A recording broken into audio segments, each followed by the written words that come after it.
शुरुआत करने वाले हैं हम लोग वर्णमाला की। वर्णमाला जैसे कि अगर कहा जाए कि दो वर्णों से मिला है, एक तो शब्द है वर्ण और दूसरा शब्द कौन सा है? दूसरा शब्द है माला।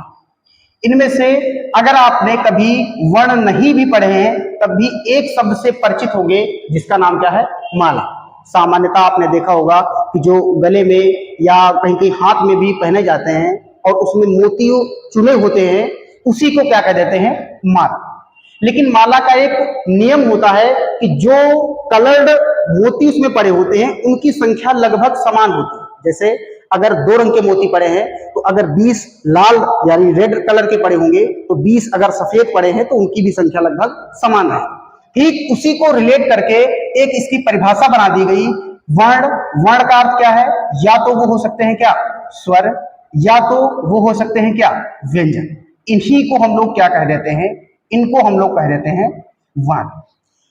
अगर इन्हीं वर्णों को एक वैज्ञानिक क्रम में संजो दिया जाए तो वही टॉपिक आपका कहलाता है वर्णमाला। हम लोग छोटी क्लास में शुरुआत से पढ़ते आ रहे हैं, तो देखिए साथ साथ हम लिखते भी चलते हैं। जहां तक संभव होगा हम लिखने का प्रयास करेंगे, और अगर हम नहीं लिखते हैं तो कम से कम 1-2 बार आपको हम रिपीट कर देंगे। जैसे अगर वर्णमाला की परिभाषा आपको हम बताएं तो हमने कहा कि अगर हम लिख दें इसको वर्णों का, लिख दें वर्णों का सुव्यवस्थित और वैज्ञानिक। एक तो सुव्यवस्थित होना चाहिए और दूसरा क्या होना चाहिए? वैज्ञानिक क्रम ही कहलाता है वर्णमाला। वैज्ञानिक क्रम ही कहलाता है वर्णमाला। सुव्यवस्थित का अर्थ है कि आप ऐसा नहीं कर सकते कि सबसे पहले ये वाला वर्ण लिख दें और उसके बाद ये वाला वर्ण लिख दें। अगर आप ऐसा करते हैं तो वास्तव में ये सुव्यवस्थित क्रम नहीं माना जाएगा। इसीलिए लिखा है कि एक तो सुव्यवस्थित होना चाहिए इसके अनुसार, और दूसरा वैज्ञानिक। अभी आगे चल करके हम लोग स्वर का विभाजन पढ़ेंगे, उसमें आप सीखेंगे कि वास्तव में वैज्ञानिक क्रम क्या होता है। थोड़ा एग्जाम्पल के लिए आपको बता देते हैं। जैसे अगर हम इस छोटा आ का उच्चारण करते हैं तो हमारा मुख का छोटा भाग खुलता है, लेकिन इसके विपरीत अगर हम इसका उच्चारण करते हैं तो हमारे मुख का भाग ज्यादा खुलता है। वैज्ञानिक क्रम वास्तव में यही है कि जिसमें मुख कम खुले उसको पहले रखा जाए, उसके बाद उससे ज्यादा जिसमें परिवर्तन हो उसको उसके बाद में रखा जाए। यही कहलाता है वैज्ञानिक क्रम। तो परिभाषा हमने आपको बता दी कि वर्णों का सुव्यवस्थित और जो वैज्ञानिक क्रम होता है वही कहलाता है वर्णमाला। दूसरा लिखा है कि वर्णमाला में कुल वर्णों की संख्या। तो सामान्यतः ये पूछा भी जाता है क्वेश्चन, तो वर्णमाला में कभी आपसे पूछा जाए कुल वर्णों की संख्या कितनी होती है, तो संख्या होती है 52। दूसरा पॉइंट लिखा है कि कभी आपसे पूछा जाए कि वर्णमाला में कुल मूल वर्णों की संख्या कितनी होती है। यहां लिखा है कुल वर्ण, यहां लिखा है कुल मूल वर्णों की संख्या। तो मूल वर्णों की जो संख्या होती है वो वास्तव में होती है 44, और इस 44 में जो 33 आपके होते हैं वो होते हैं व्यंजन, और जो आपके 11 होते हैं वो होते हैं स्वर। 11 क्या होते हैं? वो होते हैं स्वर। तो पूछा जाए वर्णमाला में मूल वर्णों की संख्या तो वो हो जाएगी 34। आगे विस्तार में हम आपको ये भी बताएंगे कि 52 वर्ण अगर रहेंगे तो कौन कौन से वर्ण शामिल होंगे, कौन से वर्ण शामिल नहीं होंगे। अगला ये एक बार क्वेश्चन पूछा गया कि हिंदी शब्दकोश के अनुसार कुल वर्णों की संख्या है। तो हिंदी शब्दकोश के अनुसार अगर कभी आपसे पूछा जाता है तो टोटल वर्णों की संख्या अगर आपको बतानी है तो उसका उत्तर आप चुनेंगे कितना? 49। यहां संख्या कितनी रहेगी? 52। अगर मूल वर्ण पूछे जाते हैं तब संख्या कितनी रहेगी? 44। लेकिन अगर पूछा जाता है हिंदी शब्दकोश के अनुसार कुल वर्ण, तब संख्या रहेगी 49। अगला लिखा है वर्णमाला में शामिल ध्वनियां। इन ध्वनियों पर हम लोग चर्चा यहां कर भी चुके हैं कि जैसे अगर आपसे पूछा जाए कि वर्णमाला में ध्वनियां कितनी शामिल हैं, तो 2 ध्वनियां शामिल हैं, और वो ध्वनियां हैं कौन कौन सी? तो एक ध्वनि है स्वर और दूसरी ध्वनि कौन सी है? व्यंजन। पहली ध्वनि कौन सी रहेगी? स्वर, और दूसरी ध्वनि कौन सी रहेगी? व्यंजन। एक से अधिक बार पूछा जाने वाला यह प्रश्न हो चुका है कि वर्णमाला में शामिल ध्वनियों के प्रकार हैं। इससे पहले जो आपकी क्लास हो चुकी है उसमें ध्वनियों के प्रकार बताए हैं गए हैं, लेकिन वो वर्णमाला के आधार पर नहीं है, वो हिंदी शब्द में जो ध्वनियां होती हैं उसकी क्लास थी। आज की क्लास में क्या है कि हिंदी वर्णमाला में जो शामिल ध्वनियां हैं वो कितनी है? 2 हैं, एक स्वर है और दूसरी क्या है? व्यंजन। आप आगे चल करके अभी एक अन्य टॉपिक भी पढ़ने वाले हैं जिसका नाम क्या होगा? अयोगवाह। नाम क्या होगा? अयोगवाह। लेकिन ये हिंदी वर्णमाला की ध्वनियों में शामिल नहीं है, इसीलिए ये इंपॉर्टेंट क्वेश्चन हो जाता है कि हिंदी वर्णमाला में ध्वनियों की संख्या कितनी है। दूसरा, इसी में हम आपको ये बता देते हैं कि अगर मान लीजिए वर्ण होते हैं कितने, जैसे अगर हम पेज ऐड करके आपको बता देते हैं कि अगर वर्णमाला में पूछा जाए कुल वर्ण, तो कुल वर्ण आप समझ गए कि कुल वर्ण हो जाएंगे कितने? 52। हालांकि विभाजन हम लोग बाद में पढ़ेंगे। सामान्य रूप से आप बता दें कि अगर 52 वर्ण होते हैं तो इसमें 25 वर्ण होते हैं वर्गीय। 25 वर्ण कैसे होते हैं? वर्गीय। इसके अलावा 4 वर्ण होते हैं अंतस्थ। 4 वर्ण कौन कौन से होते हैं? अंतस्थ। ये विभाजन आगे हम लोग पढ़ेंगे तब आपके समझ में अच्छे से आएगा। इसके अलावा 4 वर्ण जो होते हैं उनको कहते हैं ऊष्म व्यंजन। उनको क्या कहते हैं? उनको कहते हैं ऊष्म वर्ण। 4 वर्ण हो गए ऊष्म वर्ण। इसके अलावा फिर से इसमें 4 शामिल हो जाते हैं और ये 4 वर्ण कहलाते हैं संयुक्त वर्ण। क्या कहलाते हैं? संयुक्त वर्ण। और इसके अलावा 2 वर्ण और शामिल हो जाते हैं जिनको कहते हैं उत्क्षिप्त या द्विगुण व्यंजन। इनको क्या कहते हैं? उत्क्षिप्त या द्विगुण व्यंजन। तो टोटल करेंगे अगर तो 25 4 29, 29 4 33, 33 4 33 4 37 और 37 और 2 39। और अगर हम 39 में शामिल करने कितने? 11 स्वर। 11 स्वर प्लस 2 अनुस्वार और विसर्ग, या इनको हम लिख दें अयोगवाह। क्या लिख दें? अयोगवाह। तो टोटल वर्णों की जो संख्या हो जाती है वो संख्या हो जाएगी कितनी? टोटल वर्णों की संख्या हो जाएगी 52। अगर कुल वर्ण शामिल है तो संख्या होती है 52। इन 52 वर्णों में ये सभी वर्ण शामिल रहते हैं। इनके जो विशेष नाम आपके सामने लिखे गए हैं, इन विशेष नाम की चर्चा हम लोग आगे करेंगे।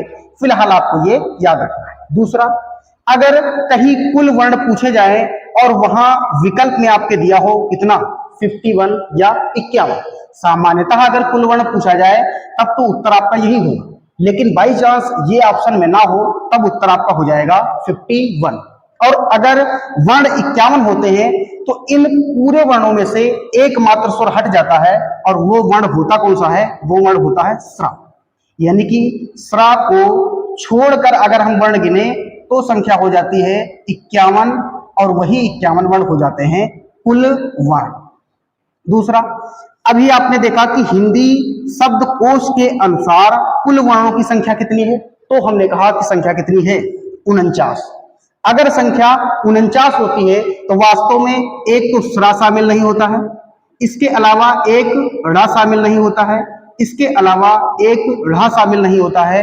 यानी इन तीनों वर्णों को छोड़कर अगर वर्ण गिने जाते हैं तो टोटल संख्या होती है 49, जो कि हिंदी शब्दकोश के अनुसार कुल वर्णों की संख्या होती है। अगला हमने बताया कि अगर पूछा जाता है मूल वर्णों की संख्या, मूल वर्णों की संख्या वर्णमाला में, तो आपका उत्तर होगा कितना? 44। कितना होगा? 44। और इस 44 में 11 तो आपके रहेंगे क्या? स्वर। और इसके अलावा 33 आपके क्या रहेंगे? व्यंजन। 33 क्या रहेंगे? व्यंजन। और इन 33 व्यंजनों में 25 तो रहेंगे क्या? वर्गीय वर्ण। 25 क्या रहेंगे? वर्गीय वर्ण। इसके अलावा 4 तो रहेंगे अंतस्थ वर्ण। 4 कौन से वर्ण रहेंगे? अंतस्थ वर्ण। और इसके अलावा 4 आपके रहेंगे ऊष्म वर्ण। कौन से वर्ण? ऊष्म वर्ण। और तब जाकर कुल संख्या हो जाएगी 44, जो कि हिंदी वर्णमाला में मूल वर्ण माने जाते हैं। ये हमने आपको बता दिया कि अगर इतनी इतनी संख्या होगी तो कौन से वर्ण शामिल होंगे और कौन कौन से वर्ण शामिल नहीं होंगे। अब देखते हैं अगला। तो अगला हमने आपको ये यहां तक बता दिया है। अगला देखिए हम लोग पढ़ने वाले हैं, एक तो स्वर उसके भेद, और दूसरा व्यंजन और उसके भेद। हमने बताया कि एक तो वर्णमाला है, इस वर्णमाला में ध्वनियां कितनी है? 2। और ये ध्वनियां कौन कौन सी हैं? एक तो है स्वर और दूसरी क्या है? व्यंजन। यही तो आपको हमने अभी पिछली स्लाइड में बताया। अब हम लोग चर्चा करने वाले हैं, सबसे पहले स्वर क्या है, इनके प्रकार क्या हैं, उसके बाद व्यंजन और उसके प्रकार। तो सबसे पहले लिखा है स्वर व भेद। यहां भेद का अर्थ है कुल स्वरों की संख्या से, ना कि स्वरों को बांटने के प्रकार से। स्वर क्या होते हैं? तो वर्णमाला की परिभाषा तो हमने आपको बता दी। वास्तव में स्वर क्या होते हैं? तो आपको पता है कि किसी भी वर्ण के उच्चारण के लिए हम लोग जो अंदर फेफड़ों में कार्बन डाइऑक्साइड यानी ऑक्सीजन जाती है, वो वहां परिवर्तित होकर के कार्बन डाइऑक्साइड हो जाती है। हम लोग वर्णों के उच्चारण के लिए उसी का प्रयोग करते हैं, और वो हिंदी भाषा में कहलाती है प्राणवायु। क्या कहलाती है? प्राणवायु। प्राणवायु इस शब्द का भी हम लोग आगे प्रयोग करने वाले हैं। तो वास्तव में जो फेफड़ों में भरी प्राणवायु होती है, उसी के प्रयोग के द्वारा ही हम लोग स्वर हो चाहे व्यंजन हो अर्थात वर्ण का उच्चारण करते हैं। तो अब देखिए, इन्हीं प्राणवायु के आधार पर स्वर की परिभाषा क्या बनेगी? तो स्वर की परिभाषा बनेगी वे वर्ण जिनका उच्चारण, वे वर्ण जिनका उच्चारण, वे वर्ण जिनका उच्चारण प्राणवायु, और प्राणवायु की भी छोटी आवश्यकता होगी, अल्प मात्रा में आवश्यकता होगी। तो इसीलिए इसके साथ में एक शब्द हम और भी जोड़े देते हैं, वो शब्द जुड़ जाएगा अल्प प्राण। यानी वे वर्ण जिनका उच्चारण अल्प प्राण के मुख में, अल्प प्राण के मुख में बिना संघर्षोपरांत होता है। मुख में बिना संघर्षोपरांत होता है, परांत होता है।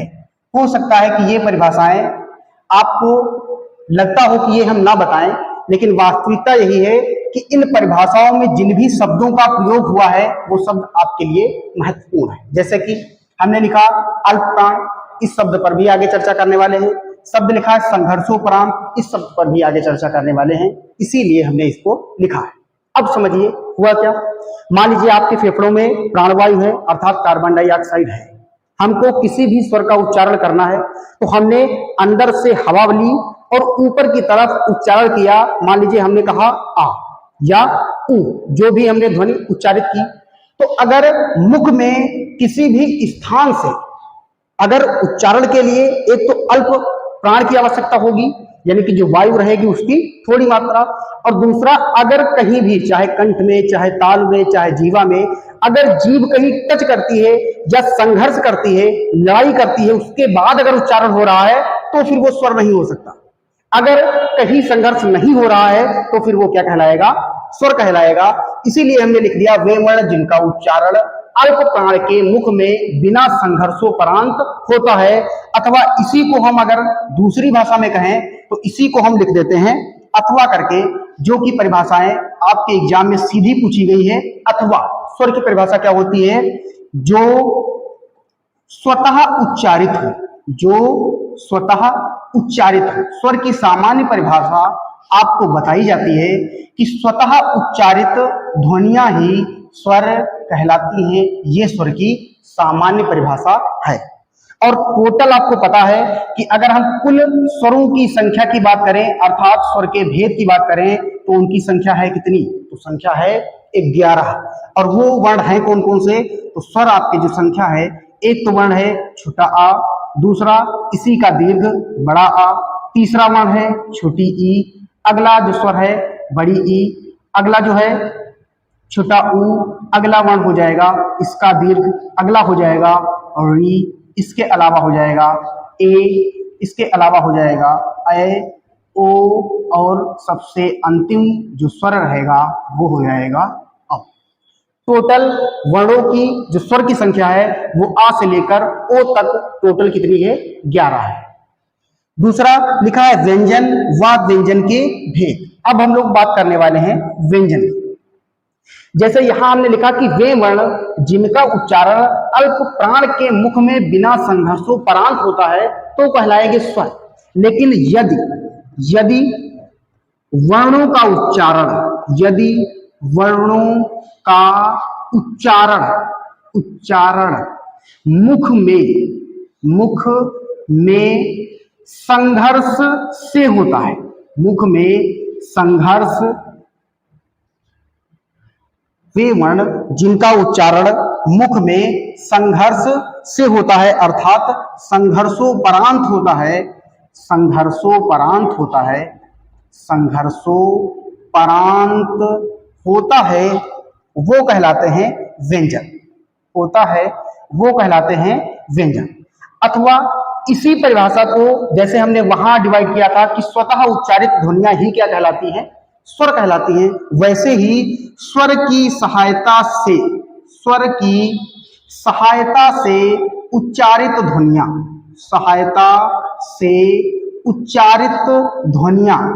उच्चारित ध्वनियां ही क्या कहलाती हैं व्यंजन। देखिए हमने कलर्ड भी चेंज कर दिए हैं, इसीलिए कलर्ड कर दिया है, कलर चेंज कर दिए ताकि आपको समझ में आए। सामान्य परिभाषा ये होती है कि स्वतः उच्चारित ध्वनियां स्वर कहलाती है और स्वर की सहायता से उच्चारित ध्वनियां व्यंजन कहलाती है। लेकिन अगर स्वर की सहायता से उच्चारित होंगी तो संघर्ष होगा, अगर स्वर की सहायता से उच्चारित नहीं होती है तो संघर्ष नहीं होगा। और हमने बताया कि अगर पूछा जाए आपसे कि व्यंजन की संख्या कितनी है तो व्यंजन की संख्या अगर कुल के आधार पर देखेंगे तो या तो 41 हो सकती है, या तो 39 हो सकती है, और या तो 33 हो सकती है, जिसमें जो सर्वमान्य उत्तर रहेगा उसमें आपकी टोटल व्यंजनों की संख्या कितनी रहेगी, 33 रहेगी। और इन 33 में इनको हम तोड़ देते हैं, 25 क्या हो जाएंगे वर्गीय व्यंजन, 4 क्या हो जाएंगे अंतस्थ वर्ण, 4 क्या हो जाएंगे ऊष्म वर्ण, इनके योग से जो वर्ण बनेंगे वही कहलाएंगे व्यंजन। तो स्वर जान लिया, स्वर के भेद जान लिया, और वर्णमाला में व्यंजन आएंगे, व्यंजन के भेद जान लिया। अब हम लोग आगे चलते हैं। देखिए आगे जो आपका वर्णमाला है उस वर्णमाला में वास्तव में ध्वनियां तो कितनी है, 2। और जब हमने आपको बताया था कि ध्वनियां 2 हैं तो उसी के साथ हमने एक रिलेट कर दिया था कि एक अन्य भी ध्वनि हम लोग पढ़ेंगे जिसको कहेंगे अयोगवाह। और अयोगवाह का ही नाम क्या है, नपुंसक वर्ण। और ये जो नाम दिया, ये नाम दिया किसने, ये नाम दिया है किशोरीदास वाजपेयी ने। किसने दिया है, तो ये नाम दिया है किशोरीदास वाजपेयी ने। और ये हैं कौन, तो ये हैं हिंदी के वैयाकरण। कहीं कहीं वाजपेयी ऐसे भी लिख सकते हैं आप, या इस ई के स्थान पर ये लिख सकते हैं। अगर कभी पूछा जाता है तो स्वर वाला ज्यादा सही माना जाएगा। किशोरीदास वाजपेयी ये हैं कौन, तो यही हम लिखे देते हैं कि ये क्या है, वैयाकरण। और वैयाकरण एक शब्द में पूछा जाता है, व्याकरण को जानने वाला वैयाकरण कहलाता है एक शब्द भी। हमने कहा इसका नाम है अयोगवाह और इसी का नाम क्या है, नपुंसक वर्ण। अयोगवाह नाम क्यों है, तो अयोगवाह को अगर हम तोड़ें तो देखिए 3 शब्द में टूट सकता है। एक तो शब्द होगा आ, दूसरा शब्द हो सकता है योग, और तीसरा शब्द होगा वाह। तो 3 शब्द हो गए, एक तो अ, दूसरा योग और तीसरा वाह। अगर आप हिंदी के थोड़ा बहुत भी पढ़े हैं अच्छे से तो आपको पता होगा कि आ अगर उपसर्ग के रूप में जुड़ा है तो इसका अर्थ होता है नहीं। इसका अर्थ क्या होता है, नहीं। योग का अर्थ क्या होता है, योग का अर्थ होता है जुड़ना। योग का अर्थ क्या होता है, जुड़ना। और यहाँ वाह का अर्थ ठहाका मार करके हंसना नहीं है, यहाँ वाह का अर्थ है वहन करना, अर्थात साथ साथ चलना। वहन करना या साथ साथ चलना। इसके आधार पर अयोगवाह की परिभाषा क्या बनेगी, ऐसे वर्ण जो किसी के साथ में ना चले, जिनका किसी के साथ जुड़ाव ना हो। और यहाँ किसी का अर्थ किससे है, या तो स्वर से हो सकता है और या तो व्यंजन से हो सकता है। अर्थात वे वर्ण जो ना तो स्वर के साथ चले और ना ही व्यंजन के साथ वहन करें, ना तो स्वर के साथ जुड़े ना तो व्यंजन के साथ जुड़े, लेकिन फिर भी दोनों के साथ साथ चले, वही वर्ण कहलाएंगे अयोगवाह वर्ण। वे वर्ण जो ना तो स्वर के साथ जुड़े ना तो व्यंजन के साथ जुड़े, लेकिन फिर भी दोनों के साथ साथ साथ वहन करें, वही कहलाते हैं अयोगवाह। और जैसे वर्णमाला में ध्वनियां दो प्रकार की होती हैं, वैसे ही अयोगवाह के भी प्रकार कितने हैं? दो। अयोगवाह के प्रकार कितने हैं? दो। एक तो अनुस्वार या अनुनासिक, और दूसरा प्रकार है विसर्ग। दोनों ही महत्वपूर्ण है। एक क्या है? अनुस्वार या अनुनासिक। इस पर बहुत ही छोटे रूप में चर्चा हम लोग ध्वनि के क्लास में कर चुके हैं, तो अगर किसी ने वो नहीं देखी है तो देख ले। खैर, अनुस्वार और अनुनासिक, और दूसरा क्या है? विसर्ग। इनके अगर हम आपको संकेत बताएं तो जो अनुस्वार होता है उसको आपने देखा होगा केवल बिंदी के रूप में, और जो अनुनासिक होता है वो वास्तव में होता है चंद्र बिंदु के रूप में। अगर केवल बिंदी है, इसको थोड़ा हम क्लियर कर देते हैं ताकि आप लोगों को अच्छे से समझ में आए। अगर केवल बिंदी के रूप में है तो वो कहलाएगी अनुस्वार। अगर वो चंद्र बिंदु के रूप में है तो वो कहलाता है अनुनासिक। लेकिन अगर किसी शब्द के आगे केवल बिंदी जुड़ी हुई है तो उसको कहते हैं क्या? विसर्ग। और ये दोनों किसके प्रकार हैं? ये दोनों प्रकार हैं अयोगवाह के। अब देखिए दोनों में मुख्य बातें क्या हैं, तो मुख्य बातों पर भी हम लोग चर्चा करने वाले हैं। जैसे अनुस्वार के अंतर्गत आने वाली मुख्य बात हम लोग लिख रहे हैं। अनुस्वार जो होता है इसका प्रयोग, इसका जो प्रयोग होता है वो सदैव व्यंजन के रूप में होता है। क्यों होता है बताएं? इसका प्रयोग सदैव, इसका प्रयोग सदैव व्यंजन के रूप में होता है। व्यंजन के रूप में होता है, रूप में होता है, वही क्या कहलाता है? कहलाता है अनुस्वार। संकेत हमने बता दिया केवल बिंदी के रूप। जबकि ठीक इसके विपरीत जो अनुनासिक होता है इसका प्रयोग, इसका प्रयोग स्वर के रूप में होता है। इसका प्रयोग स्वर के रूप में होता है, स्वर के रूप में होता है। ये आरो ए आरो में भाषिक रूप में क्वेश्चन पूछा गया है। इसका प्रयोग स्वर के रूप में होता है। ये महत्वपूर्ण बिंदु हैं अनुनासिक और अनुस्वार के। उदाहरण के तौर पर आपको बता दें, जैसे मान लीजिए शब्द हमने लिख दिया संगम। शब्द क्या लिख दीजिए? शब्द लिख दिया हमने संगम। अब आपको पता है कि ऊपर जो ये बिंदु प्रयोग हुई है इसी का नाम क्या है? अनुस्वार। इसका नाम क्या है? अनुस्वार। सॉरी, अनुनासिक में हम उसको लिख रहे हैं तो इसको नीचे ले आते हैं। मान लीजिए शब्द लिखा है संगम। शब्द क्या लिखा है? संगम। अगर इसी शब्द को हम थोड़ा सुधार करें, इसके मूल रूप में ले जाएं, तो इसी वर्ण को हम सा, उसके बाद का पंचमाक्षर अर्ध रूप में, और गा और मा, इस रूप में लिख सकते हैं। नहीं लिख सकते हैं? लिख सकते हैं। या इसी को अगर और थोड़ा सुधारें तो इसको ऐसे भी लिखा जा सकता है, ऐसे करके भी लिखा जा सकता है संगम। संस्कृत में हालांकि लिखा होता है लेकिन ऐसे भी लिख सकते हैं। तो देखिए ये जो हमने बिंदी प्रयोग की, ये वास्तव में प्रयोग किसके स्थान पर की? का वर्ण के पंचमाक्षर अर्थात गा के स्थान पर। और ये है क्या? ये है व्यंजन। ये क्या है? व्यंजन। इसीलिए कहा जाता है कि अनुस्वार का प्रयोग सदैव व्यंजन के रूप में होता है। जबकि अगर हम शब्द मान लीजिए कहीं लिख दिए हैं, शब्द लिख दिए आंकना। शब्द क्या लिख दिए? आंकना। इसमें ऊपर जो हमने चंद्र बिंदु लगाई है, इस चंद्र बिंदु के स्थान पर क्या हम कोई व्यंजन लिख सकते हैं? तो जवाब होगा आपका नहीं लिख सकते हैं। इसीलिए ये बिंदु आपका निकल करके आता है कि इसका प्रयोग स्वर के रूप में सदैव होता है, कहीं भी किंतु परंतु नहीं। ये तो हो गया अनुस्वार और अनुनासिक की बात। अब हम लोग बात करते हैं किसकी? विसर्ग। विसर्ग में विशेषता क्या होती है? विसर्ग की विशेषता होती है कि यह सदैव स्वर के पश्चात आता है। यह सदैव, सदैव का अर्थ है कि कोई भी किंतु परंतु नहीं है। यह सदैव स्वर के पश्चात आता है। यह सदैव स्वर के पश्चात आता है, आता है। यह सदैव स्वर के पश्चात आता है। कौन? विसर्ग। आपने कभी नहीं देखा होगा कि मान लीजिए ये शब्द लिखा है शम और उसके बाद कहीं विसर्ग लगा। ये कभी भी संभव नहीं।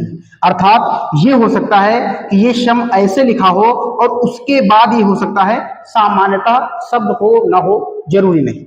लेकिन इससे पहले आपने देखा कि माँ के साथ एक वर्ण जुड़ा हुआ है और वो वर्ण कौन सा है, छोटा आ, और उसके बाद फिर ये विसर्ग आता है। इसीलिए कुछ लोग इसको सामान्य रूप में ऐसे भी लिख देते हैं, लेकिन वास्तविकता यह है कि वास्तव में विसर्ग केवल बिंदियां होती है, उससे पहले जो जुड़ा होता है वो क्या होता है, स्वर आता है। दूसरा, विसर्ग के पश्चात जो विसर्ग से पहले होता है वो सामान्यतः क्या होता है, स्वर होता है। और इन स्वरों में भी विशेषता है कि सामान्यतः, देखिए इसी के साथ में बहुत महत्वपूर्ण पॉइंट लिखने जा रहे हैं, जो स्वर होंगे वो सामान्यतः या तो इकारांत होंगे, क्या होंगे, इकारांत, और या तो क्या होंगे, उकारांत होंगे, या तो क्या होंगे, उकारांत होंगे, और या तो क्या होंगे, अकारांत।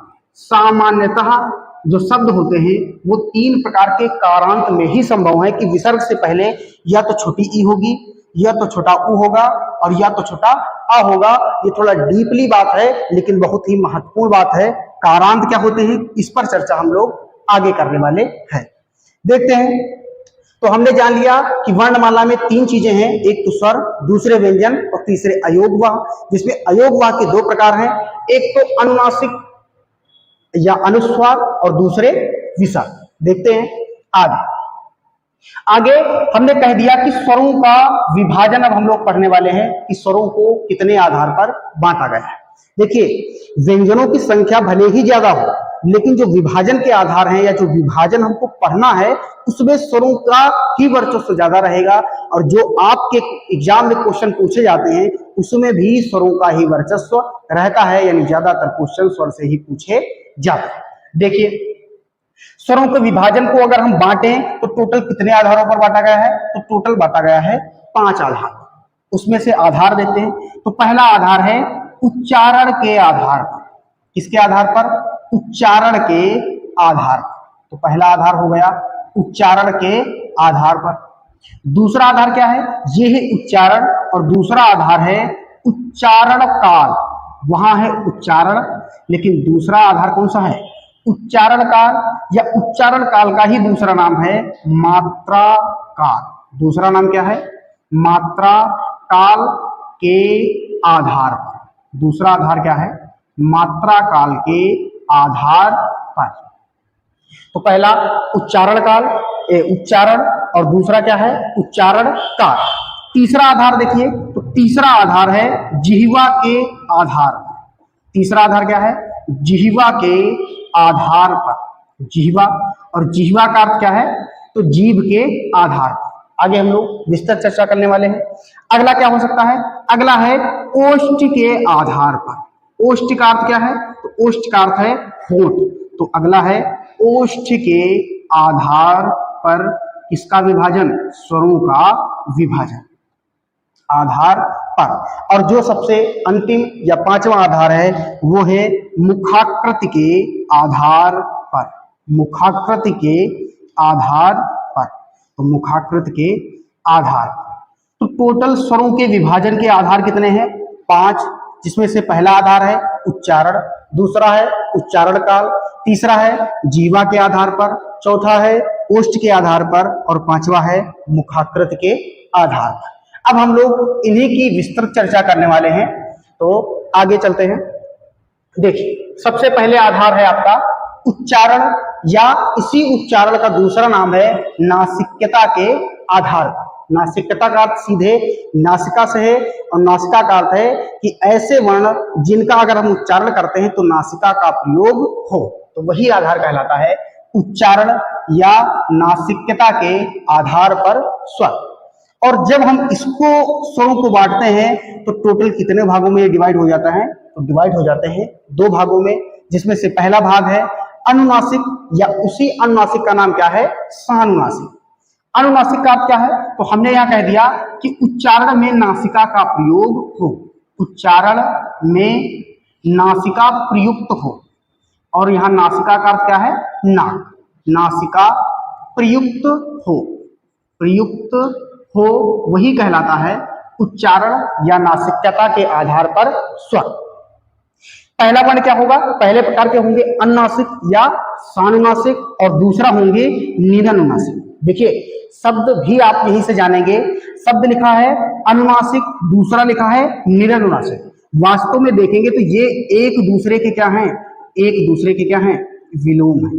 तो शब्द की भी चर्चा साथ ही साथ हो रही है, वो आपको देख रहा है कि आपको ज्ञान कहां कहां से मिल रहा है।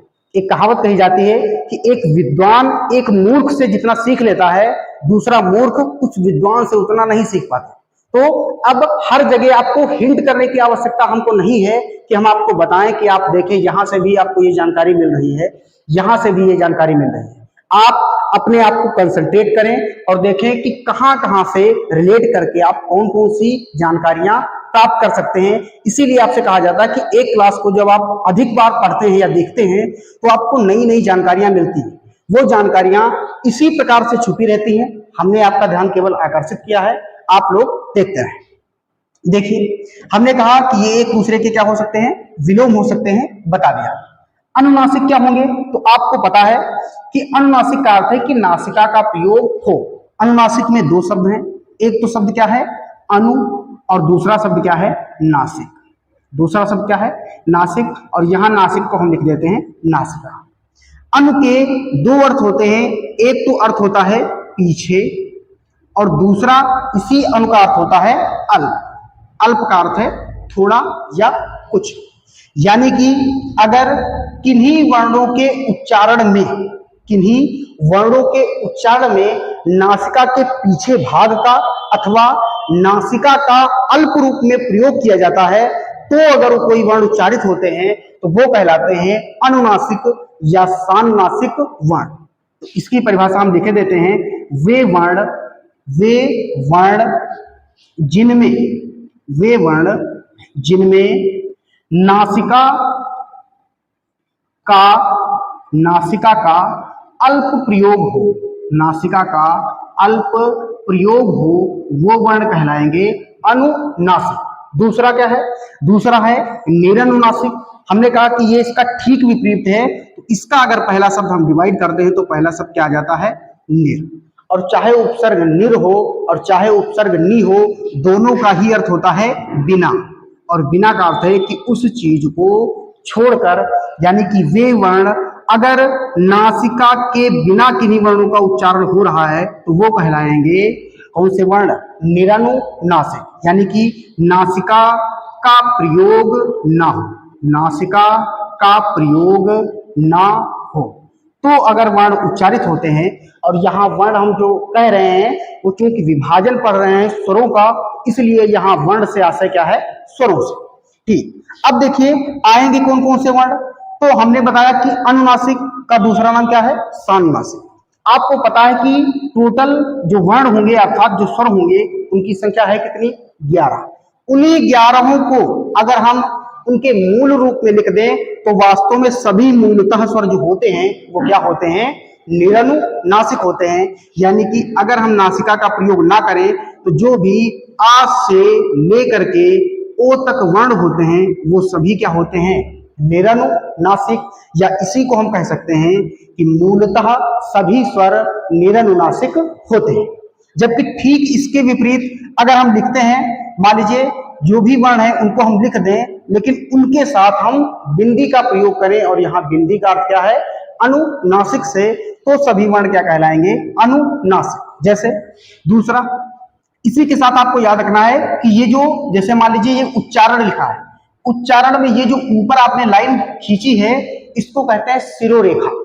तो शिरोरेखा कहते हैं। और अनुनासिक के संबंध में ये आपको बताया जाता है कि वे वर्ण जिनकी मात्राएं शिरोरेखा के ऊपर हो उनके साथ हम केवल बिंदी का प्रयोग करते हैं, जबकि अगर किन्हीं वर्ण की मात्राएं शिरोरेखा से नीचे हैं तो उनके साथ हम उसी बिंदु को चंद्र बिंदु के रूप में प्रयोग करते हैं। जैसे उदाहरण आपके सामने लिखने वाले हैं हम सभी स्वर। जैसे अगर हम लिख दें तो मान लीजिए पहला वर्ण हमने लिखा छोटा आ, इसको अगर अनुनासिक करना है तो चूंकि इसकी मात्रा इसके शिरोरेखा के ऊपर नहीं है तो इसलिए इसके साथ प्रयोग होगी अनुनासिक कौन सी, चंद्र बिंदु। इसी के साथ अगर हम इसका दीर्घ रूप लिख दें तो इसकी भी मात्रा शिरोरेखा से ऊपर नहीं है, तो इसके साथ भी बिंदु किसका प्रयोग करेंगे? चंद्र बिंदु।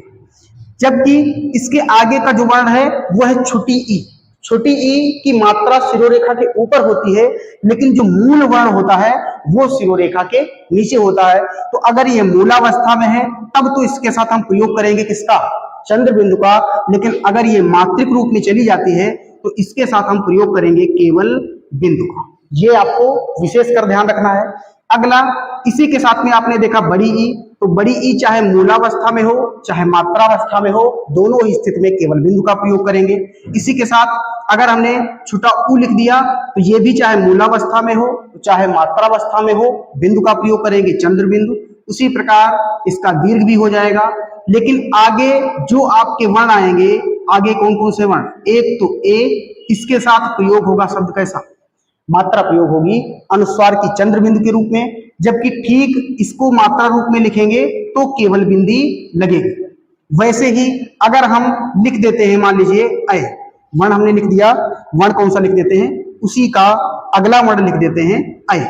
अगर हम इसको ऐसे लिखें चाहे इसके मात्रा रूप में लिखें, दोनों ही रूप में इसकी जो साथ में बिंदी लगेगी वो केवल अनुस्वार वाली होगी, अर्थात चंद्र बिंदु नहीं होगी। अगला वर्ण लिख सकते हैं ओ। तो ये यहाँ सॉरी हमने मात्रा जो लगा दी है वो ओ की लिख दी है, तो यहाँ इसको केवल नीचे से इतना हटा देते हैं और फिर लिख देते हैं, तो वो मात्रा हो जाएगी काहे की? एक। ऐसे लिखते हैं तो इसके साथ केवल बिंदी का प्रयोग करेंगे। ओ की मात्रा क्या होगी? तो ओ के साथ मात्रा हम लोग ऐसे प्रयोग करते हैं और इसके साथ केवल बिंदी का प्रयोग करें। और इसका जो अगला वर्ण होगा उसको भी चाहे मात्रा रूप में प्रयोग करें और चाहे साधारण रूप में प्रयोग करें, दोनों ही स्थितियों में बिंदु का क्रम क्या रहेगा? सामान्य बिंदु। तो जो पहला आधार है उच्चारण या नासिकता के आधार पर, उसमें सभी वर्ण मूलतः निरनुनासिक होते हैं, पहला मुख्य बिंदु। दूसरा, अनुनासिक और सानुनासिक अगर होंगे तो उनमें ऊपर चंद्र बिंदु उन्हीं के साथ आएगी जिनके ऊपर शिरोरेखा के ऊपर उनकी मात्राएं ना हो। ये था स्वर के विभाजन का पहला आधार। देखते हैं अगला आधार। नेक्स्ट आधार जो आपका रहेगा वह है उच्चारण काल या मात्रा काल के आधार पर। उच्चारण काल या मात्रा काल क्या है? तो इसका अर्थ है उच्चारण में लगने वाला समय। उच्चारण में लगने वाला समय ही क्या कहलाता है? उच्चारण काल कहलाता है। तो उच्चारण में लगने वाला समय, इसके आधार पर अगर हम स्वरों को डिवाइड करें तो वो कितने भागों में चले जाते हैं? तो उसके भाग हो जाते हैं 3। और वो 3 भाग कौन कौन से हैं? तो पहला भाग होता है ह्रस्व, या इसी का नाम है मूल, या इसी को कहते हैं लघु, या इसको कहते हैं एक मात्रिक स्वर। दूसरा जो विभाजन है वो है दीर्घ या गुरु, या इसी का एक नाम है द्विमात्रिक स्वर। और तीसरा जो कहलाता है वो कहलाता है प्लुत स्वर। देखते हैं इसमें क्या विशेष रहता है। तो जो भी आपके स्वर हैं, विभाजन स्वर का ही पढ़ रहे हैं और टोटल संख्या 11 है, ये आपके माइंड में हमेशा चलना चाहिए। देखिए, उच्चारण काल या मात्रा काल के आधार पर स्वर। पहला आधार है ह्रस्व या मूल या लघु या एक मात्रिक स्वर। जो भी आपके 11 स्वर हैं उनमें जो भी आपके वर्ण हैं उनमें यदि सबसे कम समय लगता है और उसी कम समय को मान लीजिए हमने डिवाइड कर दिया किसमें? इकाई में। इकाई का अर्थ है कि जो भी आप समय की मात्रा मांगेंगे उसका अल्पांश या इकाई भाग। किन्हीं वर्ण के उच्चारण में अगर इकाई समय लगता है तो वही वर्ण कहलाएंगे एक मात्रिक या ह्रस्व या मूल या लघु स्वर। इसको हम थोड़ा भाषा रूप में लिखे भी देते हैं कि अगर मात्रा में क्या लिख देते हैं? उच्चारण में इकाई समय लगे, उच्चारण में इकाई समय लगे। और यहाँ इकाई समय का आशय 1 सेकंड भी हो सकता है, 1 मिनट भी हो सकता है, जो भी लेंगे एकांक लेंगे। इकाई, उच्चारण में इकाई समय लगे तो वो कहलाएंगे एक मात्रिक स्वर। और 11 स्वरों में जो भी आपके छोटे वाले स्वर होते हैं, जैसे कि छोटे स्वर कौन कौन से होते हैं? जैसे कि हम लोग पढ़ते हैं, एक तो वर्ण है छोटा आ, दूसरा वर्ण है छोटी ई, तीसरा वर्ण है छोटा उ, और अगला वर्ण है कौन सा? ऋ।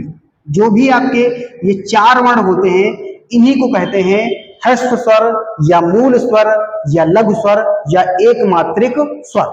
जबकि ठीक इसी के विपरीत इकाई में उच्चारण में इकाई का 2 गुना समय लगे। यहां इसकी परिभाषा क्या हो जाएगी, तो इसकी परिभाषा ठीक इसके बीच में हम लिखे देते हैं, उच्चारण में इकाई का 2 गुना समय लगे। उच्चारण में इकाई का 2 गुना समय लगे, इकाई का 2 गुना समय लगे, 2 गुना समय लगे। अगर इनसे उच्चारित कोई वर्ण होते हैं तो वो कहलाएंगे दीर्घ या गुरु या द्विमात्रिक स्वर। और टोटल स्वरों की संख्या में कितनी है, 11। उसमें से माइनस कितने हो जाएंगे, 4, यानी कि दीर्घ या गुरु या द्विमात्रिक स्वरों की संख्या कितनी हो जाएगी, 7। और वो 7 कौन कौन से रहेंगे, तो वो 7 कौन कौन से हो जाएंगे, एक तो इसका दीर्घ हो जाएगा बड़ा आ, उसके बाद इसका दीर्घ हो जाएगा बड़ी ई, उसके बाद इसका दीर्घ हो जाएगा बड़ा ऊ, इसके बाद री का दीर्घ रूप हिंदी में प्रयोग किया नहीं जाता है, इसलिए इसके बाद लिख देते हैं ए, इसके बाद अगला वर्ण हो जाएगा ए, और उसके बाद हो जाएगा वर्ण ओ, और अगला वर्ण हो जाएगा कौन सा, औ। तो टोटल दीर्घ वर्णों की संख्या कितनी है, 7। कौन कौन से, बड़ा आ, बड़ी ई, बड़ा ऊ, ए, ओ, औ। अब देखिए, यही जो दीर्घ या गुरु या द्विमात्रिक स्वर हैं, इन्हीं को फिर से 2 भागों में बांट दिया गया। और वो 2 भाग कौन कौन से हैं, परिभाषा इसकी हम थोड़ा हटाए देते हैं, इरेज करते हैं, ताकि आपको हम ये समझा पाए। जो दीर्घ या गुरु या द्विमात्रिक स्वर हैं, उन्हीं को कितने भागों में बांट दिया गया, 2 भागों में बांट दिया गया। और उनका नाम क्या दिया गया, एक का नाम दिया गया मूल दीर्घ स्वर और दूसरे का नाम दिया गया संयुक्त दीर्घ स्वर। मूल दीर्घ क्या होते हैं, जो आपके मूल वर्ण होते हैं। मूल वर्ण कितने, ये वाले 4। इन्हीं मूल के जो बड़े भाई या बहन हैं, वही कहलाते हैं कौन से, मूल दीर्घ स्वर। चूंकि हमने बताया कि इसका दीर्घ रूप संस्कृत में प्रयोग किया जाता है, तो इसको छोड़ करके इनके जो बड़े भाई या बहन होंगे वही कहलाएंगे मूल दीर्घ स्वर। और उनकी संख्या कितनी हो जाएगी, 3। यानी कि एक तो इसका बड़ा भाई कौन सा हो जाएगा, बड़ा आ, दूसरा इसकी बड़ी बहन कौन सी हो जाएगी, बड़ी ई, और दूसरा इसका बड़ा भाई कौन सा हो जाएगा, वो हो जाएगा बड़ा ऊ। तो मूल दीर्घ वर्णों की संख्या अगर पूछी जाए तो होगी 3। और वो कौन कौन से हैं, बड़ा आ, बड़ी ई, बड़ा ऊ। यानी मूल के ही जो दीर्घ होंगे वो कहलाएंगे मूल दीर्घ स्वर। इनको छोड़ करके जो भी आपके इन 7 में बच गए वो कहलाएंगे संयुक्त दीर्घ स्वर। और संयुक्त दीर्घ स्वर हो कितने जाएंगे, तो संयुक्त दीर्घ स्वर हो जाएंगे 4। कौन कौन से, एक तो हो जाएगा ए, दूसरा हो जाएगा ए, तीसरा हो जाएगा ओ, और चौथा वर्ण हो जाएगा औ। आपको कारण ये भी पता होना चाहिए कि इनको संयुक्त दीर्घ क्यों कहते हैं, क्योंकि हमने आपको बता दिया कि मूल दीर्घ इनको कहेंगे तो क्यों कहेंगे। तो अब इसका भी विभाजन जान लीजिए। ए का जो निर्माण होता है वो वास्तव में जब आ में जुड़ता है कौन सा, छोटी ई, तब निर्माण होता है किसका, ए का। उसी प्रकार जो अ होता है, इसमें जब हम छोटा आ में जोड़ देते हैं ए, तब योग होता है किसका, अ का। उसी प्रकार ओ का निर्माण जब होता है तो हम इस छोटा आ में जोड़ देते हैं छोटा ऊ, और योग हो जाता है ओ का। उसी प्रकार जब औ का योग होता है तो इस आ में हम जोड़ देते हैं एक स्वर, और वो स्वर होता है कौन सा, ओ। इनके योग से ही ये वर्ण मिलते हैं। और आपको पता है कि अगर एक से अधिक प्रकार के वर्ण जुड़े अर्थात संयुक्त हो तो वो वर्ण कहलाएंगे संयुक्त। और चूंकि ये संयुक्त भी है और दीर्घ भी है, इसलिए इनका नाम क्या हो गया, संयुक्त दीर्घ स्वर। यही से समझ लीजिए कि आगे चल करके जब हम लोग संधि पढ़ेंगे तो वहां पढ़ेंगे कि अगर आ का योग ई से होगा तो परिवर्तन ए में होगा, अगर आ का योग ऊ से होगा तो परिवर्तन ओ में होगा। और यही परिवर्तन हम लोग संधि में पढ़ने वाले हैं, कौन सी संधि में, गुण संधि में। तो ये दोनों संधियां चली जाएंगी कहाँ, गुण संधि में। ठीक वैसे ही आपको पढ़ाएंगे कि अगर आ और ए का योग होगा तो परिवर्तन हो जाएगा अ में, आ और ओ का योग होगा तो परिवर्तन हो जाएगा औ में। और आपसे बताया जाता है कि अगर अ की मात्रा या औ की मात्रा मिले तो संधि हो जाती है कौन सी संधि, वृद्धि संधि। तो आपको यही से रिलेट करके चलना है, चर्चा हम लोग आगे करेंगे। ये तो हो गए ह्रस्व स्वर, ये तो हो गए दीर्घ स्वर। एक तीसरा प्रकार बच गया, और वो तीसरा प्रकार कौन सा है, प्लुत स्वर। जैसे इससे पहले के विभाजन में हमने पढ़ा था कि कोई भी जो मूल स्वर होते हैं वो आप कैसे होंगे, निरनुनासिक। वैसे ही मूलतः जितने भी स्वर होते हैं 11, वो कोई भी प्लुत स्वर नहीं होता। अगर नहीं होता इसका अर्थ ये है कि प्लुत स्वर मूलतः होते नहीं है, हम लोग उच्चारित करते हैं। और उच्चारित करने के जो संकेत चिन्ह है वो या तो इस टाइप में आपको मिलेगा या तो ये इस आकार का होगा। आपको उदाहरण के माध्यम से बताएं, जैसे परिवार में आपने देखा होगा कि अगर मम्मियां किसी को बुलाती हैं तो वो मान लीजिए नाम क्या है, रमेश। यहाँ एक उदाहरण लिख देते हैं, जैसे मान लीजिए नाम है रमेश, या इसी के साथ हमें पेज एक ऐड कर लेते हैं। मान लीजिए कोई एक अमुक व्यक्ति है जिसका नाम क्या है, रमेश।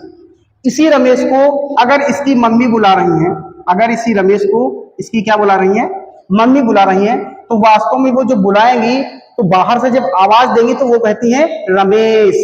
यानी कि जितना समय इसको चाहिए उतना ही समय देंगी, जितना समय इसको चाहिए उतना ही समय देंगी, लेकिन यहाँ पर वो अपनी प्रवृत्ति थोड़ी लंबी कर देती है। अर्थात इसको अगर उच्चारण की दृष्टि से देखें तो ये वास्तव में इस प्रकार से चला जाता है और इसी को कह देते हैं क्या, प्लुत स्वर, प्लुत ध्वनि या प्लुत स्वर। अर्थात परिभाषा क्या होगी, कोई भी ऐसे वर्ण जिनमें हमने बताया कि इकाई का अगर दोगुना समय लगेगा तो वो कहलाएगा द्विमात्रिक स्वर। ये क्या कहलाएगा, द्विमात्रिक स्वर। अगर किसी वर्ण के उच्चारण में द्विमात्रिक से अधिक समय दिया जाता है तो वही वर्ण कहला जाता है आपका कौन सा वर्ण, प्लुत वर्ण। और मूलतः कोई भी वर्ण प्लुत नहीं होता, उसका निर्माण उसके उच्चारण के आधार पर किया जाता है। आगे जब हम लोग विसर्ग संधि पढ़ेंगे तो वहां आपको हम ये भी बताएंगे कि वास्तव में इस प्लुत का निर्माण होता कैसे है। तो आप लोग ये भी सीख पाएंगे कि प्लुत का निर्माण क्यों होता है। उदाहरण के माध्यम से हमने आपको बता दिया तो शायद आप रिलेट कर पाएंगे। तो वो हो गए किसके आधार, तो वो हो गए आधार हमने कौन सा पढ़ा, उच्चारण काल या मात्रा काल के आधार पर। यहां अगर उदाहरण आप लिखना चाहें तो एक दो उदाहरण हम लिख देते हैं जो कि अच्छे उदाहरण माने जाते हैं और वर्तनी में भी पूछे जाते हैं। थोड़ा कलर चेंज कर लेते हैं ताकि आपको समझ में आए। देखिए एक बहुत ही महत्वपूर्ण उदाहरण है जो कि वर्तनी में भी पूछा जाता है और वो उदाहरण है किसका, ओम का। कहते हैं ये शांति का प्रतीक है। दूसरा वर्तनी भी आपको याद रखनी है कि यही वर्तनी सही होती है। और दूसरा क्या है कि इसके बाद ये जो तीन टाइप में आपको दिख रहा है यही क्या है, प्लुत ध्वनि। वैसे ही एक शब्द और महत्वपूर्ण है, एक शब्द है तेजोश। शब्द क्या है, तेजोश। तो इसमें जो सी से पहले ये आपको ड रूप में दिख रहा है, इसी को थोड़ा सुधार करके और लिख दें। इस रूप में भी इसको लिखा जा सकता है कि मात्रा से पहले ही इसको ऐसे लिख दिया जाए, तो ये भी आपका सही होता है। और इसमें ये जो ध्वनि आपको दिख रही है यही ध्वनि कैसी है, प्लुत ध्वनि। देखते हैं, ये हमने आपको बता दिया एक उदाहरण के माध्यम से। अगला आधार है, तीसरा आधार जिह्वा। और जिह्वा का अर्थ हमने बताया क्या है, जीभ। लेकिन ये जीभ के उठने के आधार, जो आपकी जीभ है उसके अगर हम 3 बराबर भाग करें तो यानी कि इसके आधार को कितने जाएंगे, 3। और उसमें अगर आगे का भाग उठे तो उन्हीं को कह देंगे क्या, अग्रस्वर। अगर उसी जीभ के मध्य का भाग उठे तो उसी को कह देंगे मध्य स्वर। और अगर उसी जीभ के पीछे का भाग उठे तो उसी को कह देते हैं पश्च स्वर। जीभ के उठने के आधार पर जो स्वरों का उच्चारण स्थान बांट दिया गया या स्वरों को बांट दिया गया वही कहलाता है जिह्वा के आधार पर स्वरों का विभाजन। इसलिए हमने यहाँ एक छोटी ट्रिक भी लगाई है, अगर आपको समझ में आए तो आप लोग याद करना। वैसे मानना यह है कि सब लोग अपने हिसाब से याद रखें। देखिए ट्रिक लिखते हैं। ट्रिक क्या है, ट्रिक है आ, उसके बाद लिखा है ओ। आ ओ, उल्लू के पीछे पीछे, उल्लू के पीछे पीछे। और दूसरी पंक्ति है आ को छोड़ो बीच में, आ को छोड़ो बीच में, आ को छोड़ो बीच में। यहां आपको कुछ विशेष कर भी ध्यान रखना है, जैसे कि बीच में लिखा है तो यहां बीच में का अर्थ क्या रहेगा, बीच का अर्थ रहेगा मध्य। बीच का अर्थ क्या रहेगा, मध्य। वैसे ही जो पीछे लिखा है इसका अर्थ क्या रहेगा, इसका अर्थ रहेगा पश्च। यानी कि ट्रिक में केवल 2 विभाजन किए गए हैं, एक तो मध्य और दूसरा कौन सा, पश्च। इसके अलावा जो भी बच जाएंगे वो कहां चले जाएंगे, अगर।